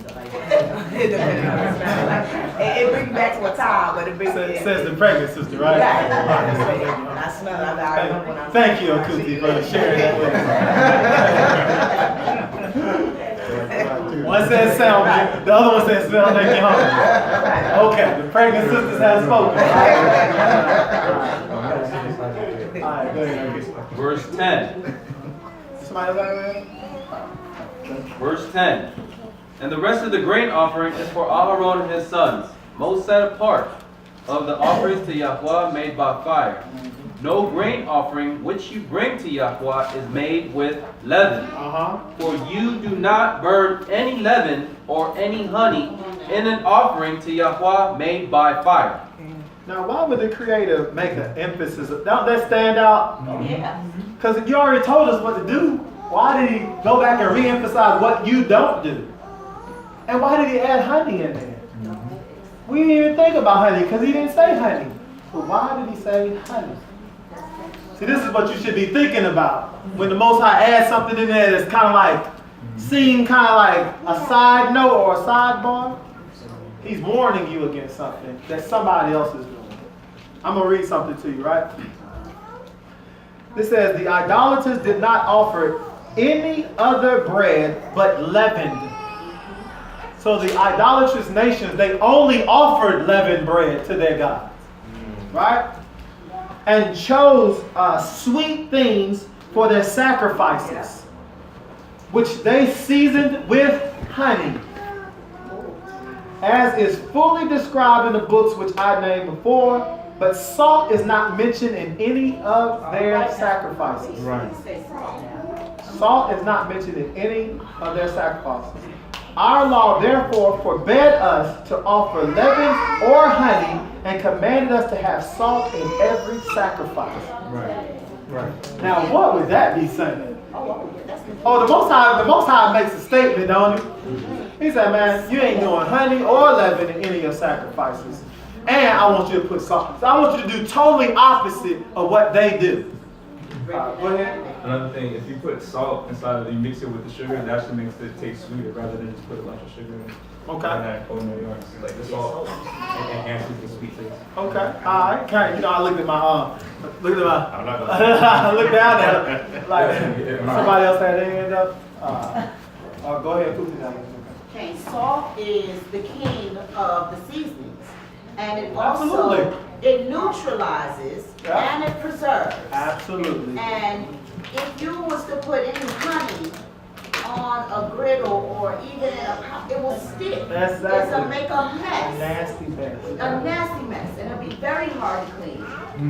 So that is, I mean, the Creator in His wisdom is breaking our bad habits. Exactly. Still saying make bread. Because that was one of the things when you read, the kings wanted their cakes. They Right. wanted their Raisin treats cakes and things of that nature. So it is definitely completely opposite of what it is that the Creator wants from us based off of what the rest of the nations did. That's why Shemuel got such an attitude when the people came and wanted the king. And he was like, man, what is wrong with you people? That's you right. know, and he said, don't worry, they're not offending you That's right. as much as they're offending me. That's right. So we had to be careful. Everything that we saw, we wanted. We wanted what everybody else That's right. had. Because partially we were doing that. And then the other part is, you know, we didn't want to be left out. That's right. So the Most High said, I'm going to include you in the most special way. So we're going to eliminate all this idolatry, all the things that you learned. You're going to relearn how to worship and how to worship me alone. That's right. And this is amazing. Only him. Only. That's what he said. I'm going to turn this into, I'm going to totally reject the nations and what they're doing. And I'm going to tell you to do opposite of them. Even though you're still making bread to your ale, they make bread to their ale, right? He said, but this is how you make your bread. And I'm going to show you the rewards and the benefits of doing it like I said. Right? Anybody else have Yeah, anything? just a quick thing, because she basically hit it off. The only thing she didn't say was honey was a delicacy. If you got honey, you know, you got that honeybee and hive, and you get honey. Yochanan the Baptist, he ate wild locusts and honey, which was royalty food. So unleavened bread tastes better than unleavened bread. You know what I'm saying? So this is right. What she says is the opposite. It's just that. There's nothing royal that we consider royalty about it. We would say unleavened bread, salt, no sweetness. What's special about that? Right. So y'all say it's nothing special about this, and just because this is what I do. Yeah. Put the oil on it. And just a fun fact about baking. If you put salt with your yeast, it'll kill it. So if you put sugar with your yeast, it excites it. And it makes it That's rise true, 'cause more. it multiplies fungus. Yeah. Sugar does. Yeah. Yeah, true. All right. Bet. Verse 12. Bring them to Yahweh as an offering of the first fruits. But they are not burnt on the slaughter place for a sweet fragrance. And season with salt every offering. And season with salt. So he said, bring what is your first fruit?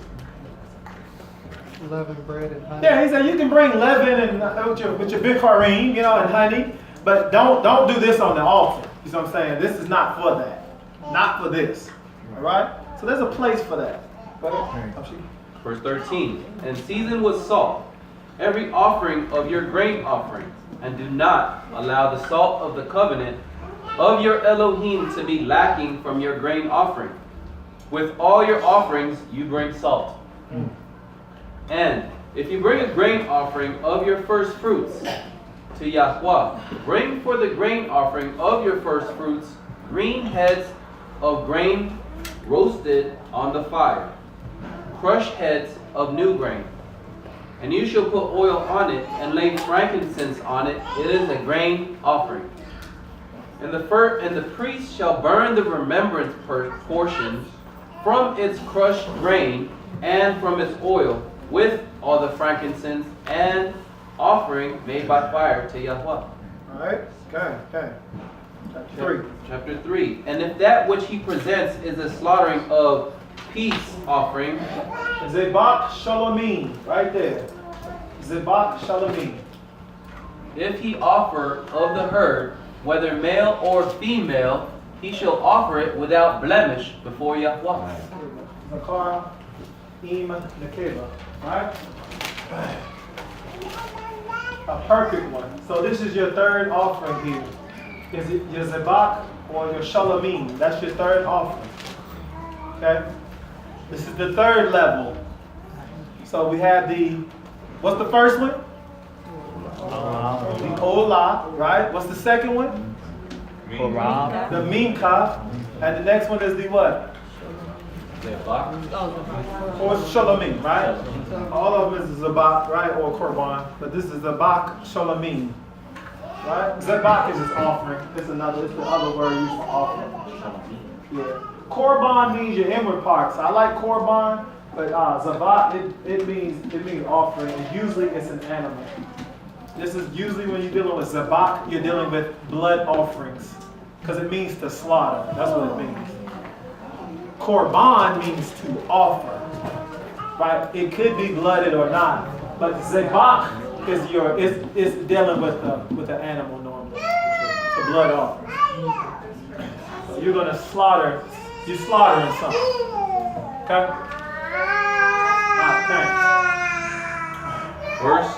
Verse 2.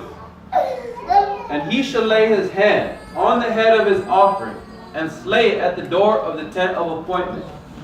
And the sons of Aaron, the priest, shall sprinkle blood on the slaughter place all around. And from the slaughtering of Zebach Shlomim or Shalamim, he shall bring a fire to Yahweh. The fat that covers the entrails, and all the fat that is on the entrails, and the 2 kidneys, and the fat that is on them by the loins, and the appendage on the liver, which he removes with the kidneys.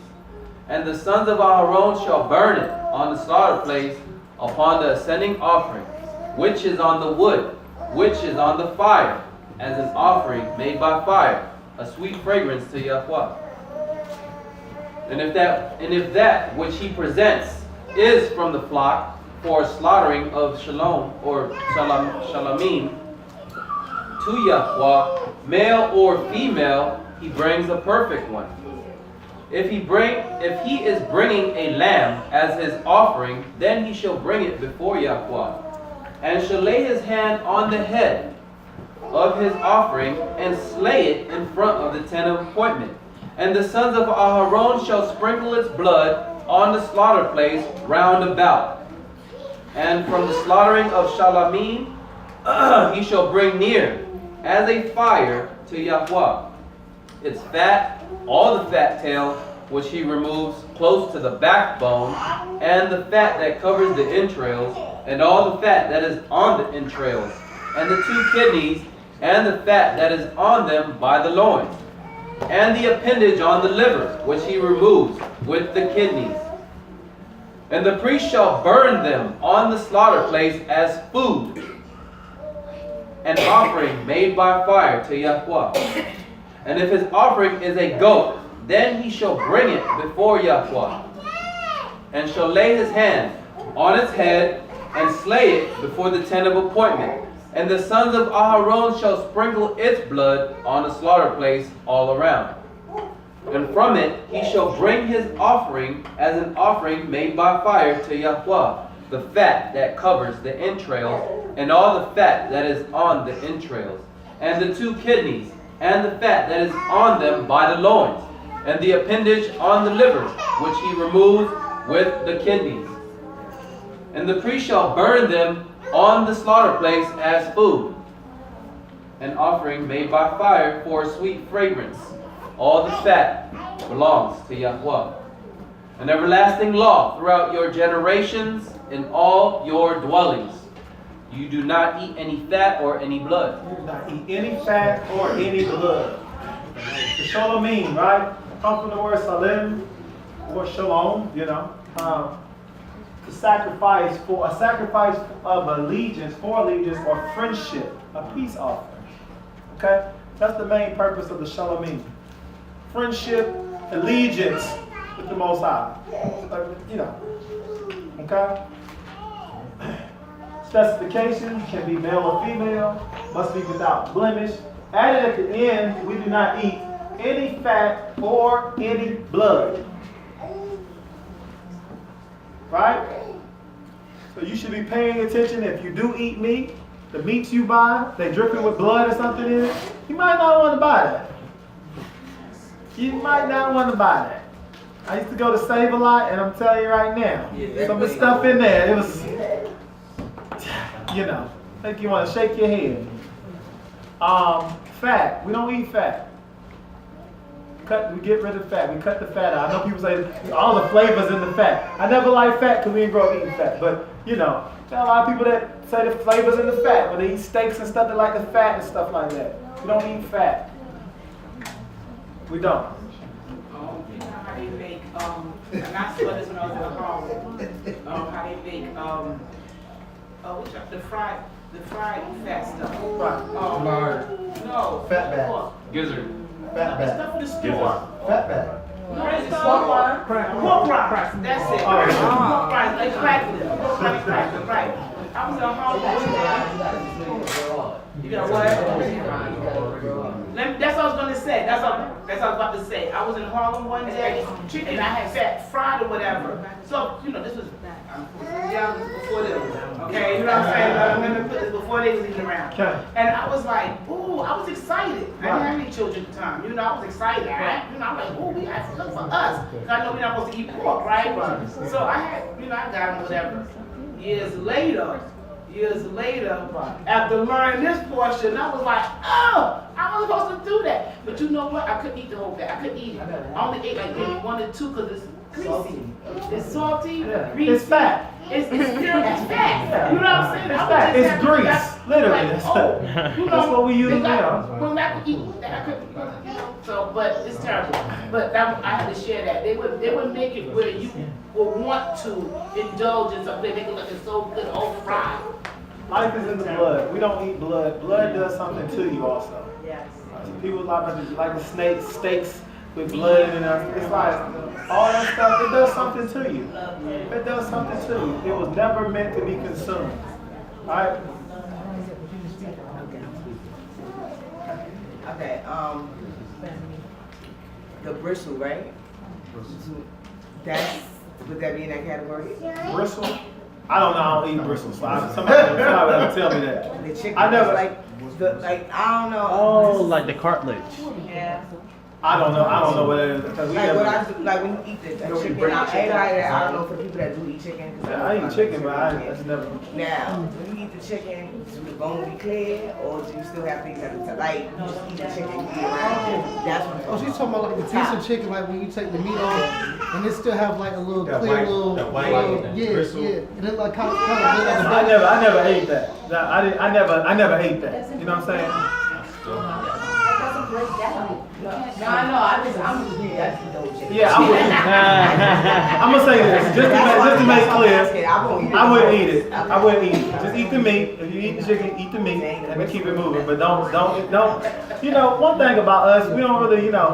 It's not. It shouldn't be in our nature just to be eating everything to the top. That's why I'm not correct. It shouldn't be in our nature. You know what I'm saying?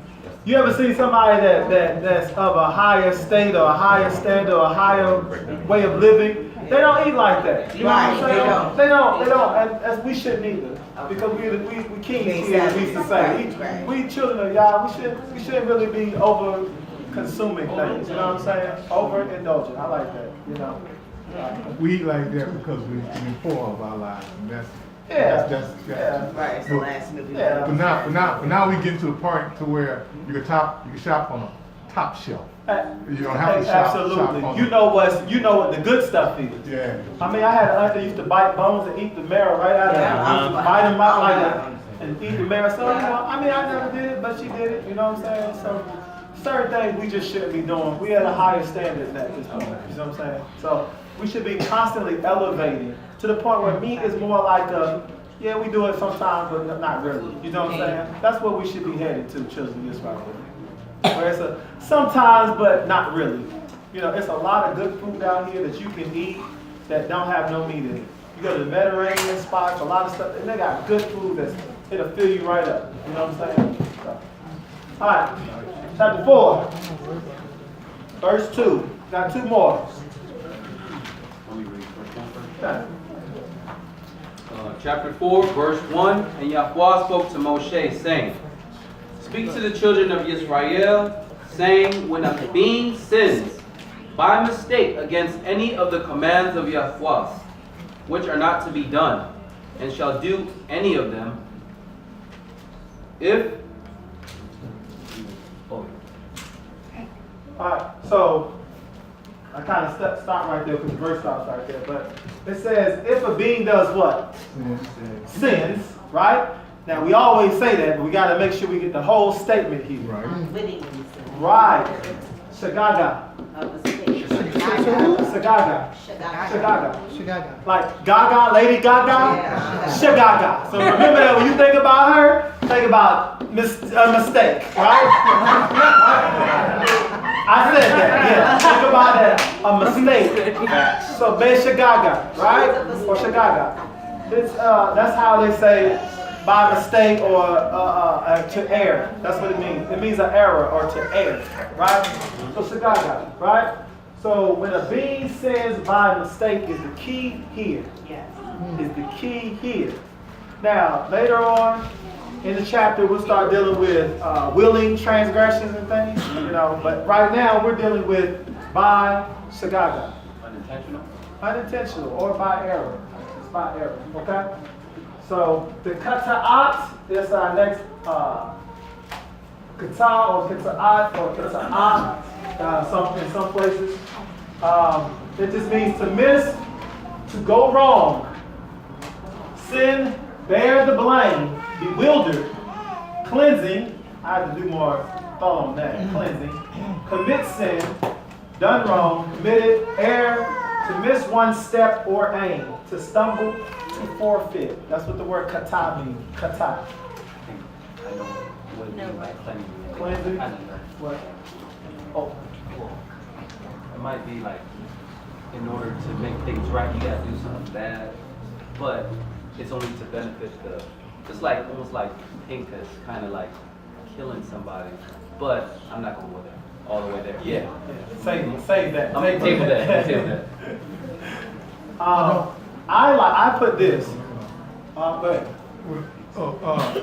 Yeah, we was dealing with by air, and you said you're gonna just deal with by air. Right. But we gotta understand, before we deal with by air, they're coming out of Mizraim, and they are a new creature. They have the Most High there with them at the time. They have Moshe there with them. So now they're where we should be at now. We're turning from sin, but they're not turning. They already should be in a place where they don't willfully sin. Right. So he said, if you sin by error because you're not in a place where you willfully sin at, then we got these rules set up for you. But you got to consider we done way past that. We done jumped headlong into that. Okay. You know, we don't. It's no more air sin right now. All of our sin is we got some air sin, but we also got some whole lot of willful. Okay. There are a lot of things that we're dealing with right here. Do you think the Most High addressed every sin that there could be? I mean, there could be sins of Him telling you to do something and you just didn't do it. That's not necessarily, it's in the Torah, but it's not like thou shalt not or this, you know what I'm saying? But it's more like, so there are things that they're learning along the way. Right. So right now, they transgressing and they probably don't even know. It's like children, it's like having a nation full of children right now, where the Most High is explaining to us what He requires or how to draw close to Him. So of course, there's still things that are happening that we mess, just like now. You don't think you're a shagaga? You don't think you mistakenly sinning here? Of course. Like, dang, I messed up. I didn't. We're coming out of a certain mindset. They say, how do you get one person out of one idea? Give them another idea. We all coming into the new idea, which is the old idea. You know what I'm saying? Like, come back, return. All right? I put here to help somebody maybe define kata'at or kata'ah is the action that causes guilt. Okay? No. Not unless I was told by the Most High there's a prophecy to name him kata'at. You know, I wouldn't name my child that. That's just me. Huh? Oh, okay. Alright, so I put the action that causes guilt. Okay? So, let's keep going. Verse 3. If the anointed priest sins, bringing guilt on the people, then he shall bring to Yahweh for his sin, which he has sinned, a young bull, a perfect one, as a sin offering. And he shall bring the bull to the door of the tent of appointment before Yahweh, and shall lay his hand on the bull's head and slay the bull before Yahweh. So if the priest makes a mistake and he transgresses, it don't tell him to go sit down somewhere, right? What does it tell him? The priest has to get himself right. Okay. He has to correct his own self. They don't say, man, go have a seat somewhere and let somebody else do it. It's like, no, you have to correct yourself. Right? That's great, and that works in today as we try to set up judges and stuff. He said if the head is bad, what the head does, he brings sin on the people because it's bad. So because they're going to come to him for righteous ruling, and he's got mess in him that needs to be cleaned up, and he's going to try to judge them with the mess in him. He got to clean himself up first, and then because he got to be dealt with his. In order to deal with his first, then he can deal with somebody else. Absolutely, and that's the point I'm making, is that he doesn't go sit down and not do his job. He still has been chosen and anointed to do a job. So he must first correct himself and the error of his ways, even though it was Sagaga, right? It's a mistake. Okay, Verse 5. And the anointed priest shall take some of the bull's blood and bring it to the tent of appointment. And the priest shall dip his finger in the blood and sprinkle some of the blood 7 times before Yahweh, in front of the veil of the set apart place. And the priest shall put some of the blood on the horns of the slaughter place of sweet incense before Yahweh, which is in the tent of appointment, and pour all the blood of the bull at the base of the slaughter place of the ascending offering of the Olah, which is at the door of the tent of appointment. What does this all mean? What does it all mean? Now, we're just dealing with paganism. We're dealing with pagan worship. Most High is having them do something different. He's saying, take the blood, go in there, sprinkle it 7 times, then rub it on the horns of the altar. What is the Most High saying in all of this? Okay, order. Order of what? How to approach me, order and how to get my attention. If you want me to give you the forgiveness that you want, you have to go. He's giving us an order. He's giving us. Absolutely, he is. But see, the thing is like, I believe it's the Most High's honor to conceal a matter, and in the heart of the king, search it out. So the Most High gives us things. He gives us these elaborate, do it like this and rub it on the horns of the altar. What do the horns of the altar represent? What do horns represent? Power. Okay. What is the horns of an animal? What does that represent? Protection. Absolutely. Deliverance. That's what the antlers are for. They're to protect. They also show power.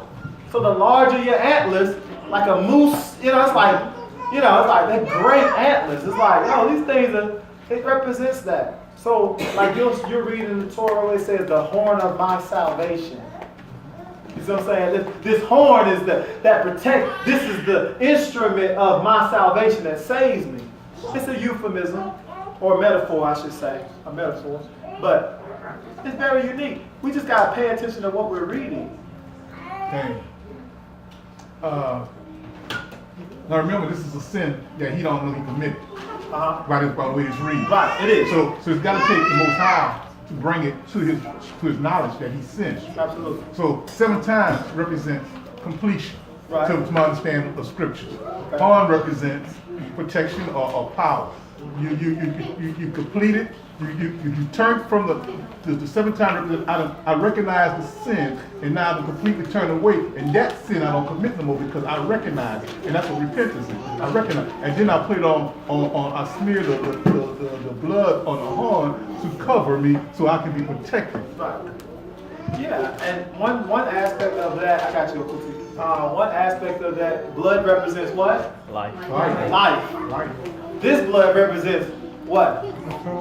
Atonement, but it represents whose life? The person who's. You have to put your hand on that animal. Yeah. So you took accountability when you put your hands on the animal. Yeah. That animal's supposed to represent what? You. To a certain extent, right? So it represents your life. Your blood is on the horns of that altar, or the protection of Yah through the obedience. So in essence, to be saved, you have to give your life. Just think about it. to be saved, you have to give you up. You have to sacrifice yourself in a sense. Your will, your ways versus what? God's will. Everybody came into this way at one point. Even if you was born in this way, you still had to come in this way. Right? You had to choose this for yourself, because you get of an age of reckoning, you can go, I ain't doing this no more. Plenty of people have done it. You had to still choose this way. So to choose this way, which is his way, means you had to do what? Give up your way. You had to forsake your way. So the you had to die so that you could live for Yah, in a sense. It's a concept that it's in the Torah, right? I want to please you. I want to do your. What did David say? I'm your servant. Teach me your Torah, that I may do this, that I may execute your way. I want to be the doorkeeper in your house. He had a heart like Yah. That's why Yah said I chose him. His heart was like mine. It's just a concept. It's always been there, right? It's there. You have to get outside of you. I told a person one time, a brother, he said, I'm doing this and I'm doing that. I said, brother, you just make sure you don't get in the way of your mission. Because what you're doing right now, you're in the way of your own mission. You need to humble yourself. These are things we got to think about. You have the evil man, it's got to die. I don't know no other way to say it. I can't say it no other way, but it's got to go. It's got to go. Now you become a servant of the Creator, which means that you are bound to Him and the things that He say do. Heard the brother say, I got to do what, I'm going to do what y'all say do. I done heard brothers that came up here last year, elders, prominent men in Israel say, man, I just do the will. I'm a servant of the Most High. That means you can't do what you want to do. That means that you have died. Now you represent the King of Kings, right? The Levi'im were the face of Yah to the people. And we're going to read that in just a second, right? How important this was. Go ahead, I'll put it together. I just want to say this really quick. Like you said earlier, how the Most High does everything a certain way. There's always something. You always dig deeper. One of the things that came to me just now when we was talking, the Most High even have a way of keeping those that He gives like power to, a way to be humble. In other words, you're a priest and you still have to atone for your own sin. That's right. So that means you have to stay humble in who you are. You have a lot of time people get to a certain level and they get a little big, a little haughty. That's why the Most High said, don't be haughty. You know, that pride is a little too big, that ego. That's right. But in order for you to keep you there and in place, you gotta sense too. Yeah, get that So bull. it keeps you humble. It keeps us all humble, no matter what level you're on. So we have to respect one another, because no matter who you are, what you're doing, you still have to be humble before God. So that's right. And humble you before the people. Because if not, they said that when the priest sins, he puts guilt on the people now. So now he puts guilt on the people. He's not. It ain't even about his necessarily direct house. It's about the people now. All right, and we're gonna get it another time, but let's keep going. Verse 8. Then he takes all the fat of the bull as the sin offering, the fat that covers the entrails, and all the fat which is on the entrails, and the 2 kidneys, and the fat that is on them by the loins, and the appendage on the liver, which he removes with the kidneys, as it was taken from the bull of the slaughtering of shalamim, or peace offering, and the priest shall burn them on the slaughter place of the ascending offering. But the skin of the bull, and all its flesh, with its head and legs, its entrails and dung, all of the bull, he shall bring outside the camp to a clean place, where the ashes are poured out, and burnt, and burn it on wood with fire. Where the ashes are poured out, it is burnt. So now we got something different that happened here, right? What's the difference between that and the other korban? What happened? They discarded the leftovers. Yeah, what happened? He discarded them. What did he do with it? Take it outside. Outside of the camp. And then do what? Burn it again. Burn it. In a clean place though, right? Where the ashes are put, then he burns it. Where the ashes are at. Right? So what might that represent? What sacrifice are we dealing with? The sacrifice of the priest not being right. What's it called? Shemgaga or something like that. No. Shagaga is not mistake. That's still good, though. At least you get the word. Shagaga, huh? The guilt, the gold, The what? The kata'at. Right. So the first one is the what? Allah. The olah. Number 2 is what? The The minka. 3 is what? The sholomim. Right? And number 4 is the what? The kata'at. Right? Sorry. So it's okay. You ain't got to apologize. I just want to make sure I got it. Yeah. Okay. Me too. Okay, so the first one is the Ola, the second is the Minka. Minka, right? And then the third, I think you said the third one is Zabak. Shalomim. Zabat means offering, but the word is shalomim, right? 2 in my ear. I'm sorry. Okay, say. What you said? Shalomim. So like shalom, shalamim. Oh, that one. Yeah, shalamim. That's the third one. Yeah, just peace offering. They call it peace offering. What do you call it? Shalomim. I call it the offering of balance. Alright? I thought you said that was the slaughter one with the animal. Right, it is. It's Same with thing. animals. It's Zabak Shalomim. Right. Zabak. Yeah, that's what it And is. the fourth? It's a kata'at.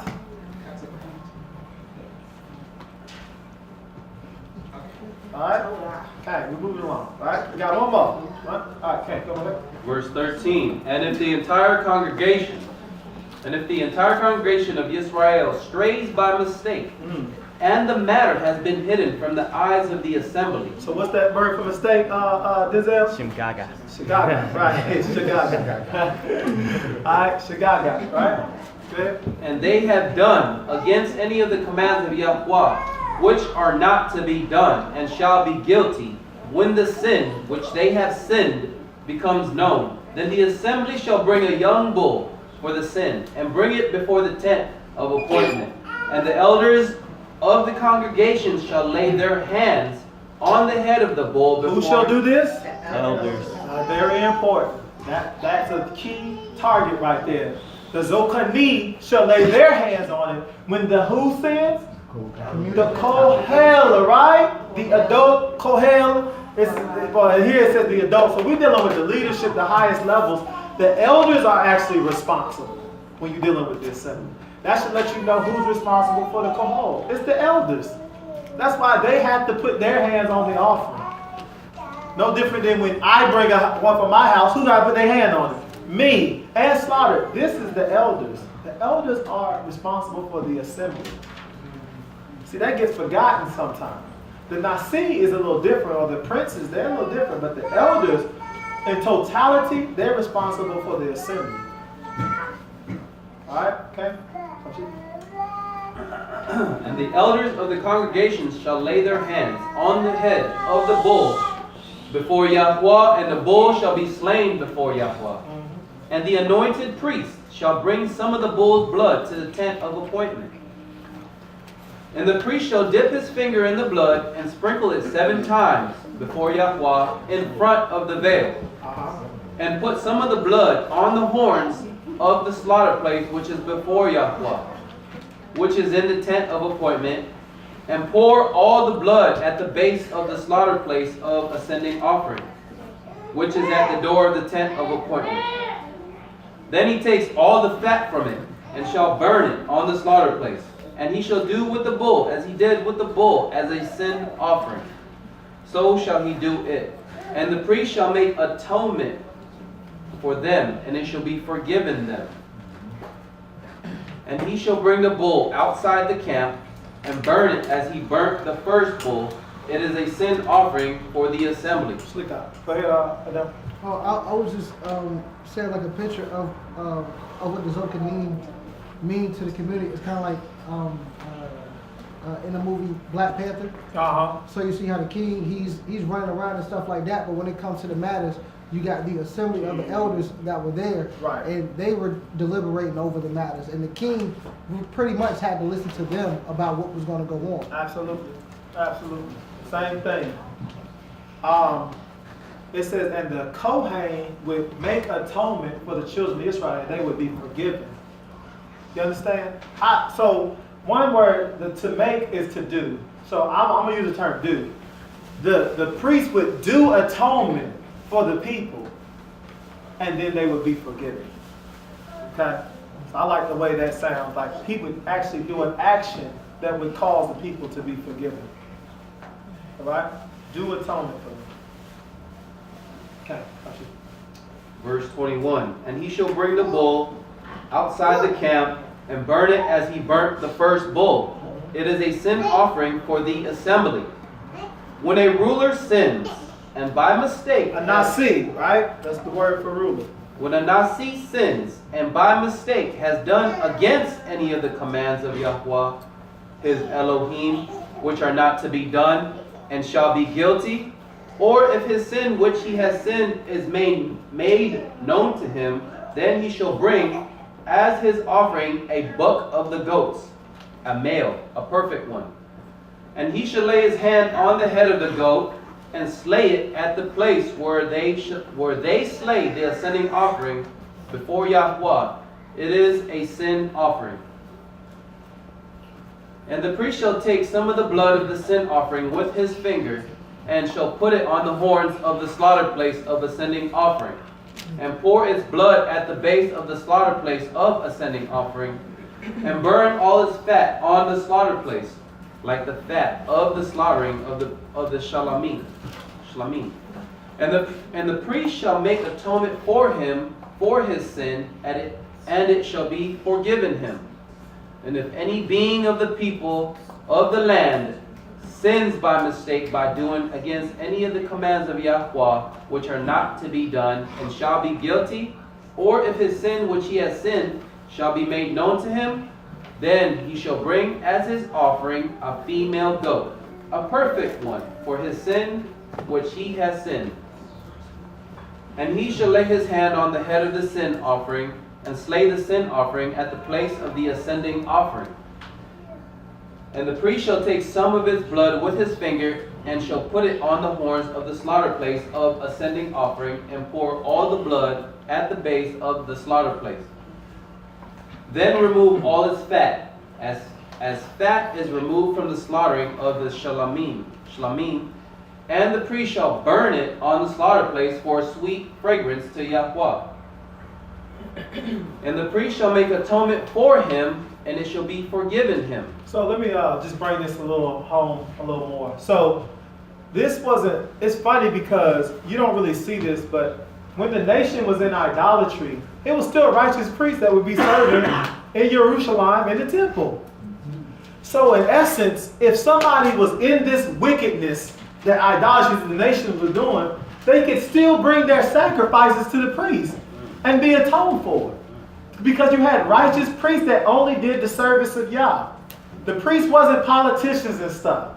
They were involved in the service of Yah. So if there were high places all over the land or whatever, guess what?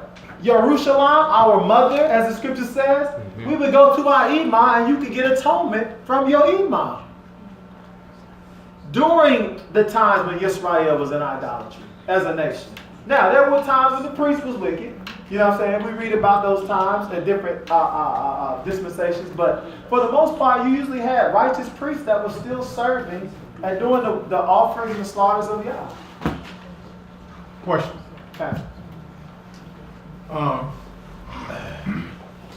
If we wasn't judging our brothers with guilt on our hands too, would we still be in the land today? If we wasn't judging our brothers with guilt on our hands? With guilt on our hands today, because that's what he said. When the priests or the leaders have sinned, it plays sin on the people too. Now, when I'm standing in a place of judgment and I'm guilty and I'm judging my brother for something that he done done, and I'm guilty that hasn't been dealt with either, that's a wickedness, and that was done a lot in Israel, you know, because we say, well, if I didn't get caught, I'm not guilty. I would say that's one of the causes. I can't say that if we hadn't did just that, we would still be in the land, because there were different things that we got kicked out for. There was different things, but going forward, so I'm trying to move forward from there. If you got stuff that hasn't been dealt with in your life, you have to remove yourself from the judgment seat to get it dealt with before you can judge. So now once you get dealt with, now you done gain something else. You understand what the next brother is going through because you've been dealt with. So you can judge him not only with right ruling, but with compassion too. Absolutely. I would say that's true to a certain extent. I have a question about, I don't know if it's a silly question. So, This is silly, I can tell already. Just sit down.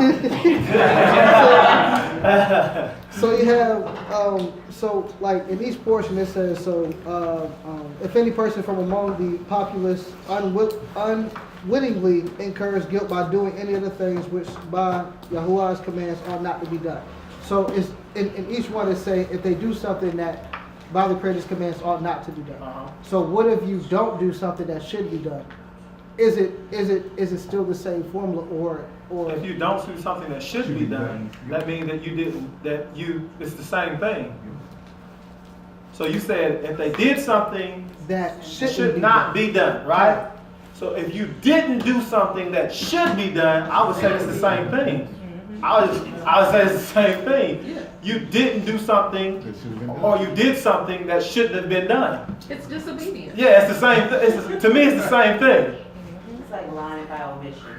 So, okay, let's just say you're supposed to keep the Shabbat, right? You didn't do it. So by that, you still violated the Shabbat, which is something that should not be done. But in doing that, you would have done something that should not have been done. In terms of, all the way to violate Shabbat is to do something that should not be done. Okay. So which is why I probably didn't mention it, because it's the same thing. You see what I'm saying? It's the same thing. So if you do something that should not be done, for instance, give me an example, something that shouldn't be done. You stole. You stole, right? Okay. So you did something that should not be done, right? But the Most High told you give, and you did not give. You did something that shouldn't have been done because you should have gave. So to me, it's like flip. It's like the same. It's like now because you did not do it, you should have done it. You did something that should not have been done, which means you neglected the command of Yah. So to me, you still did something that should not have been done, which was neglect the command of the Yah. So to me, there would be no need to say if you did something that should have been, if you didn't do something that should have been done, because its ultimate falls under what? You neglected. So I would say, is there anything outside? Is there anything that's sin outside of doing something that shouldn't be done? Because then I would say, well, that would be missing the mark. Yeah. Missing the mark is not doing something that should, you know what I'm saying, that should be done. You know, that's how I would say it. I'm not gonna go before my elder. No. Did you have something to say? Oh, go ahead, I just want to say, disobedience is a sin. Right. And if you have a thought process like you expect your children to do